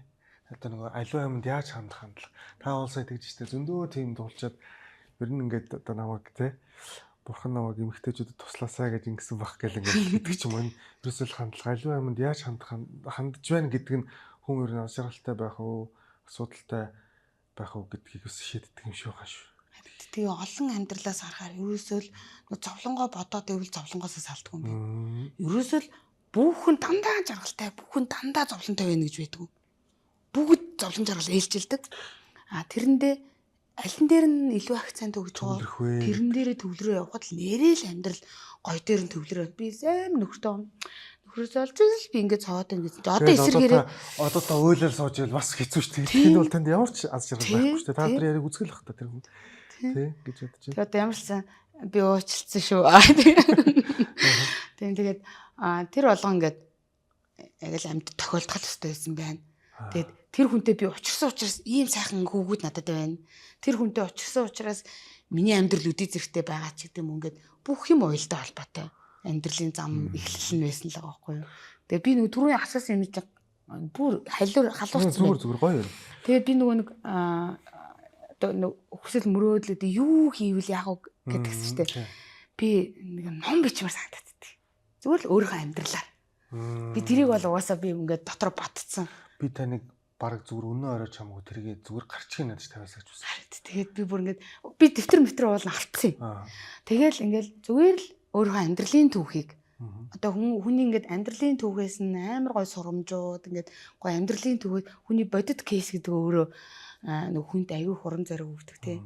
Тэгээ би ямар л хэс ингээд өөрийнхөө амьдралын түүхийг ийм ингэж гой туулсан гэд төрснөөсөө өнөөдрийн хүртэл гой амьдралын түүхээ гой ном болгоё гэж айгу мөрөөдөг. Би мод тарий гэж айгу боддог байж хагаад тэгээ нэг хоёрын орны хавар болгоор л нэг бөөндө очоод нэг басан болоогүй мод тарчаад тэр нь ургасан ургаагүй мэдгүй төрөө алдан дахтаа би айгу тэгсэн. Тэнгүү тэр чинь нөгөө нэг яг төр тарьсан гэдэг мэдрэмж өгдөг байсан байхгүй юу? Тийм шүү дээ. Тэгээд түрүү жил тэгж явж хагаад би бүр нэг тармаар санагдаад байж хагаад нэг найз би бүр нэг модал тармаар санагдаад байгаа юм. Тэг юм хогийн цэг мэг ингээ муухай газар байна уу? Тэрийг нэг үнцээр нүрслэг гоё болгоно гэтгсэн чинь энд нэг хогийн цэв байна. Нэг 50-60 м квадрат орчим чирээ хараадах та гэд.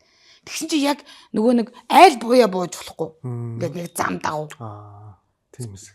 Тэгэнгүүт нэрээ энийг ячуулах ингээд тэгээд нөгөө чинь цэцэг дараад нийлээд цэцэг дараа дор нэрээ хогийг ачуулаад би энд нэг юм байна. Хэдүүлээ нийлж гоё болгоё гэд. Тэг 3 сая төгрөг цуглаад тэгээд би өөрөөсөө нэг 2 сая төгрөг гаргалаа байлаа. Тэгээд баг 50-60 модтай 4 хоногийн дотор цэцэрлэгтэй. Тэгээд амар их бүүм болсон шүү дээ. Мэдээ болгон ирж надаас ирж байгаа. Тэгээд хогийн цэгийг айгуу гой тэгж янталсан. Тэгээд би саяхан нөгөө нэг хүүтэн багт очисон чи хөөрхий хашлахын ингээд мөргөөд эвдээ хийцэн лээ. Тэгээд бус нь гайгүй лээ. Тэгээд зураг мөргийн гой тодруулж бодоод одоо нэг яг нэг тоглолт молдог завгүй байгаа учраас очиж чадахгүй. Тоглолтоо дуусгачаад тэгээд би нэг жил болгоо нөгөө нэг багш нарыгаа одоо энэ хүнтэй байхад ийм гой мэдрэмж авч яасан штэ гэдэг одоо багш нарыгаа үр эгч минь бидэртэй хамт байхдаа анх удаа далаа үзүүлсэн, анх удаа онгоцсон суулгасан, ингэж гоё аялуулсан гэдэг байгаасаа гэж бодож би нэг аялын хадгаламж гэдэг юм нээгээд жил болгон багш нарыгаа авч байдаг байхгүй юу. Тэгээд энэ жил 4 дахь удаа авчих гэж байгаа. Тэгээл нөгөө нэг хавар болоод яг ингээд зуны амралтын өмнөхөн нэг 7 хоног түрүү жил хаянаа авч явсан. Ингээд сайжраад байгаа авч явж байгаа газар нь. Тэгээд түрүү жил хаянаа тэрний өмнө анх Бээжин рүү тэгэл манжуур энэ төр авч явсан аахгүй онгоцон суулгаад тэгээд өнөөдөр би заавал хариу авахтаа болно ш. Зүгээр л өөрөө ихч минь тийм гоё дурсамж өчсөн штэ гээд зүгээр л дотроо дурсаж яваасаа гэж. Тэгээд энэ жил яг тоглолтынхаа маргааш өглөөний түрк рүү нисгэж байгаа. Оо та ч амархгүйг одоо тэр юу яаж аялж байгаа нь амралт болчих юм байна л да. Тэгээ нөгөө түркэд нөгөө нэг очиж далайн хэрэг дээр хэвтэнэ гэл. Тэгээ нөгөө нэг энэ жилийн аялын төлөвлөлт яг тоглолтын маргааш нь хийж байгаа. Тэгээ гих мэтлэнгээр ингээд яг амьд байгаагаа мэдэрнэ гэдэг чинь зүгээр бусдад байгаа хайраа өгөх юм шиг л санагдаад байна. Тэгээ одоо тэгэж явж ирчгээд нөгөө хөрхөн цэцэрлэгтэй анхаарахгүй бол тэр мөн яаж байгаа болоо гэж бас сэтгэл дотроо шаналаад нэг ургуулсан болохоо тэрийг нэг юм ингээд сагсаасан гоё модтой сүүдэрт хүмүүс ингээд гоё сууж идэг. Нэг тийм болгочихсон ингээд дотроо бодоод байгаа.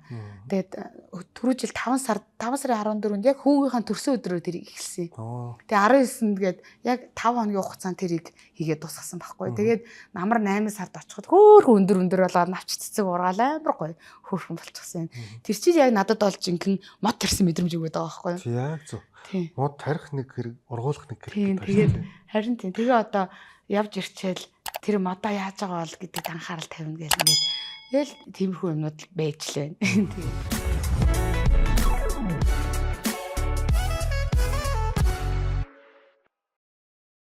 За одоо дугаар болгон дээр асуудаг. За. Нэг 2 асуултаа асуугаад тэгээд ер нь ярилцлага өндөрлөж явж дөрөв гшээ. Гацнаач мэдхгүй ярьсан ба шүү дээ. Гацсан ба шүү дээ. Маш хүнд өдрүүдийг туулж байгаа хэн нэгэнд хандаж та юу гэж хэлэх вэ? Хүн болгонд нэг хэн нэгнээс ингэ гой давуу тал байгаа. Тэрийг олж хараарай л гэж хэлмээр. Хорвоо ертөнцийг таарж штэ. Эсвэл 2 хүлээрээ туулаа явж байна. Гой эрүүл сарвал бүрэн бүтэн байна ч гэдэг юм уу ингээд хүн болгонд ямар нэгэн байдлаас ингээд илүү давуу тал байгаа шүү. Би л ерөөсө хорвогийн баг хамгийн адаг нь штэ гэж бити өөрийгөө бодоорой. Хинтээж өөрийгөө бити харьцуулаарай. Хүн болгонд ямар нэгэн байдлаар нөгөө өөрийгөө аврах. Хүн болгонд давтагдчихгүй нөгөө хурууны хий давтагдчихгүй гэдэг шиг. Хүн болгонд гой боломж байгаа. Тэгэхээр бусдад биш өөрийгөө сонс гэж хэлмээр байна. Тэгээд би нөгөө ингээд заримдаа ингээд би буруу зүрх юм ярьсан болов гэд өөрийгөө заримдаа ойлгохгүй зөндөө байдаг. Тэнгүүд ингээ яг ганцаархнаа гэд би гэртээ очингод хүүхдүүд маань байна. Заалан дээр ирэнгүүт шавнар байна. Ингээл ингээд ганцаараа өөрийгөө сонсох орчин бас хүнд амар хэрэгтэй байдаг. Тэнгүүд би машин дотор аягүй сонсдог шүү дээ. Машин дотор ганцаараа цаг 2 цаг бодно. Энийг буруу хийчихв, тэрийг буруу хийчихв. Би юун дээр алдсан гэж өөрийгөө нэг орчин ингээд олон хүнтэй орчинд тохор хүн өөрийгөө ерөөс сонсдог юм байна. Сонсч чадахгүй тийм. Тэнгүүт би ингээл бодоол ганцаараа бодоол юм. Тэнгүүт би энэ дээр алдсан биш. Хүн нөгөө олон хүн дунд байхаараа өөрийгөө өмөр хандлагатай байдаг юм билэ. Ер нь анзаараад тахт. Байгалийнх нь л тийм тэр чи одоо би ингэсэн болоход гэсэн байхгүй. Ингэсэн өрөлддөг. Тэр чи хүн бол надад байгаад байгаа байхгүй. Эсвэл ингэлээ тэглээгүүд би тэр чин тэгсэн болохоор тэг яг ганцаараа янгууд нэрээ би өөрийгөө нэрээ би тэгсэн биш гэдэг хүн өөрийгөө айгүй анзаардаг. Тэгэхээр нөгөө нэг гутраал олон заавал нөгөө хүнтэй яриад ууж идэл ингээл хүнээс биш зүгээр ганцаараа өөртөө нэг хоос орон зай ингээд чив чимэг орчин бүрдүүлээл юмыг маш олон талаас нь бодоод гоё сонсох дуртай дуугаа сонсоод ингээд нэг цаг 2 цаг тэр бодож үзээд өөрийгөө гоё сонсороо л идэлмээр байна. Хүн болгонд давтагшгүй чанар байгаа. Тэгэл өөрийгөө нөө би энийг ингэсэн биш. Үгүй нэрээ надад миний гар 5 гар бүтэн биш. Би ингэж хийсэн биш тэг.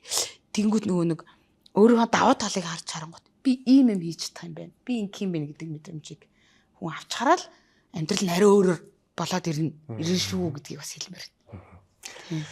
За ярилцлага маань нэр бол bucket list буюу одоо яг шууд утга нь бол одоо өгөхөөс өмнөх хийх зүйлсийн жагсаалт гэж байгаа. Бид болохоор хүслийн жагсаалт бас арай жоохон зөөлрүүлж хэлээд нь шүү дээ. За өөрийн огшийн хүслийн жагсаалтын эхний 3-т юу байна вэ гэдгийг одоо илүү тодруулъя. Сая бол ярен дундуур ном бичих гэдэг шиг боллоо тий. За ном бичихийг оруулах юм уу? Эсвэл оруулахгүйгээр ихэд 3 хэлэх. За оруулж авахад би ер нь бол нөгөө нэг яг нэг юу гэдэг штэ эмэгтэй хүн одоо ном бичих ер нь бол ном бичих, мод тарих, үр үлдээх гэдэг ер нь бол хамгийн тэр миний айгуу тол тархинд ингээд суучихсан яагаад чи. Тэгээ би ер нь бол ингээд 3 өсөлттэй байсан байна шүү дээ. Тэгээ хүүхдүүдээ сайн гаргацсан. Тэгээд модо тарьсан. Тэгээд одоо ном маань үлдсэн байна. Яг тэр 3-таа ер нь бол ингээд төвлөрөөд энийгээ яг төгс хийчихсэн гэж бодоод байгаа. Тэгээд нөгөө юм үдэж нүд тайлна гэж ярьдаг шүү дээ. Хүн нөгөө нэг юм үдэж нүд тайлна гэхээр амар баян улсаар яваад бусдаас илүү байгааг харах биш юм байна. Юм үдэж нүд тайлна гэдэг би төрийн албанд байхдаа ингээд хайрцанд орсон байсан. Гадагшаа гараад ингээд сонсголын бэрхшээлтэй хүмүүс юм байна. Хөгшин гэдэгтэй адилхан ер нь хүн ингээд гадаад байна уу, дотоод байна уу ингээд ер нь л явж үзэж юм үзэх хэрэгтэй аюул чухал юм байна гэдэг би тавсан. Тийм болохоор одоо бүр ингээд орон нутгуудаар очиод тэгээд дараа сургуулаар явж байгаа хөтөл би юм маш олон зүйлийг олж гарсан шүү. Төлбөртэй сургуулийн хүүхдүүд ямар байдаг. Хотын төвийн сургууль, хотын захын хүүхдүүд багш нарын хандлага, хүүхдүүдийн хандлага хүртэл ялгаатай байдаг.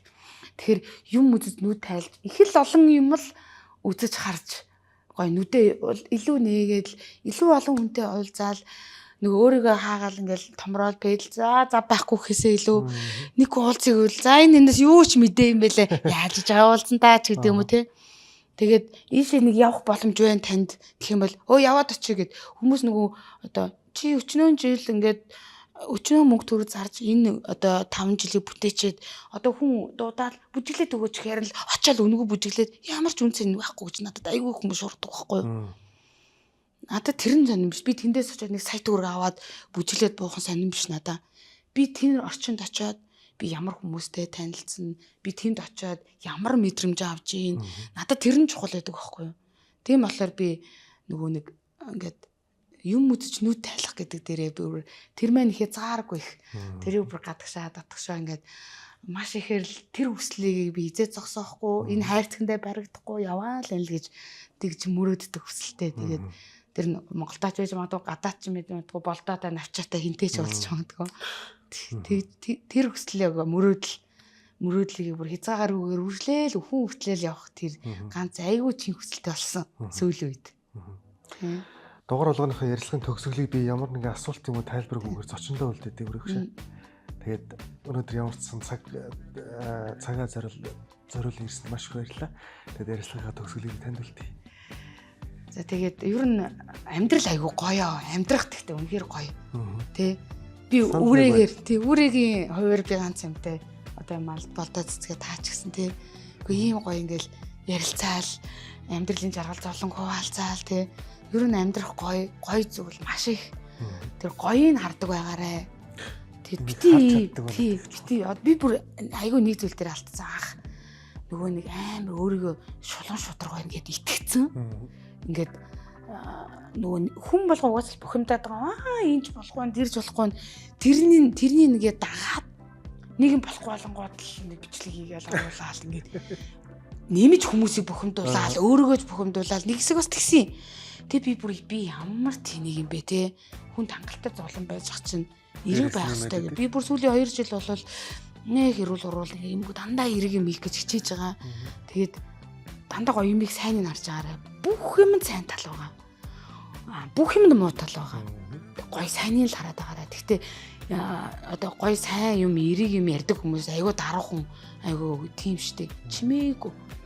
Тэгээ дандаа сөрөг юм ярьдаг хүмүүс амар галзуурал ингээл сошиалар битүү ингээл нөгөөд нь маас харж ингээд дагаад гоё юусэн амьдралаа хүртэл нэр миний амьдрал муухай байна гэж явж байгаа байхгүй юу? Яг тэгж. Яа тэгээд аах. Тэгэхээр би бүр эрэг дандаа гоё эргийг хараарай. Амьдрал маш гоё шүү л гэдгийг дахин хэлмээр. Тийм. За маш их баярлалаа. Үнэхээр гоё яриа боллоо. Тэгээд нэлээд урт яриа боллоо. YouTube дээр бол энэ хасагдахгүй тавигдана. Телевизийн хөлбөр нэг цаг дотор багтах гэж бодож байна. Тэгээд өөрөө өгшөө энэ бэлтгэл програм аимшигтэй ажиллах хажуугаар цаг хугацаагаа зориулсан гэсэн танд маш их баярлалаа. Уран бүтээлийн өндөр их амжилтыг хамгийн гол нь эрүүл энхийг хүсье. Маш их баярлалаа. Тэгээд танд маш их баярлалаа. Маш их баярлалаа. Биднийг үзсэн та бүхэнд маш их баярлалаа. Тэгээд олон зүйлийг ойлгож авсан баха. Ер нь тэгэл өөрөө одоо таны дугаарч бараг 21 дугаар болж байгаа. Манай зочдын маань хэлж байгаагаар амьдрал түн над жаргалтай байх юм уугүй юу гэдэг чинь ерөөсөө хандлага л юм шүү дээ. Тэ? Тэр хэлбэр аягүй сайн болохоор манайхан гоё зүү хандлагатай байгаарай. Өөрөө өгш хэлснээр гоё болж удаана. Болж бүтэж байгаа сайн зүйлээ олж харж байгаарай гэж хүсье. Аз жаргалтай байгаарай, эрүүл байгаарай. Бүгдээрэнд маш их баярлалаа. Амжилт хүсье. За маш их баярлалаа.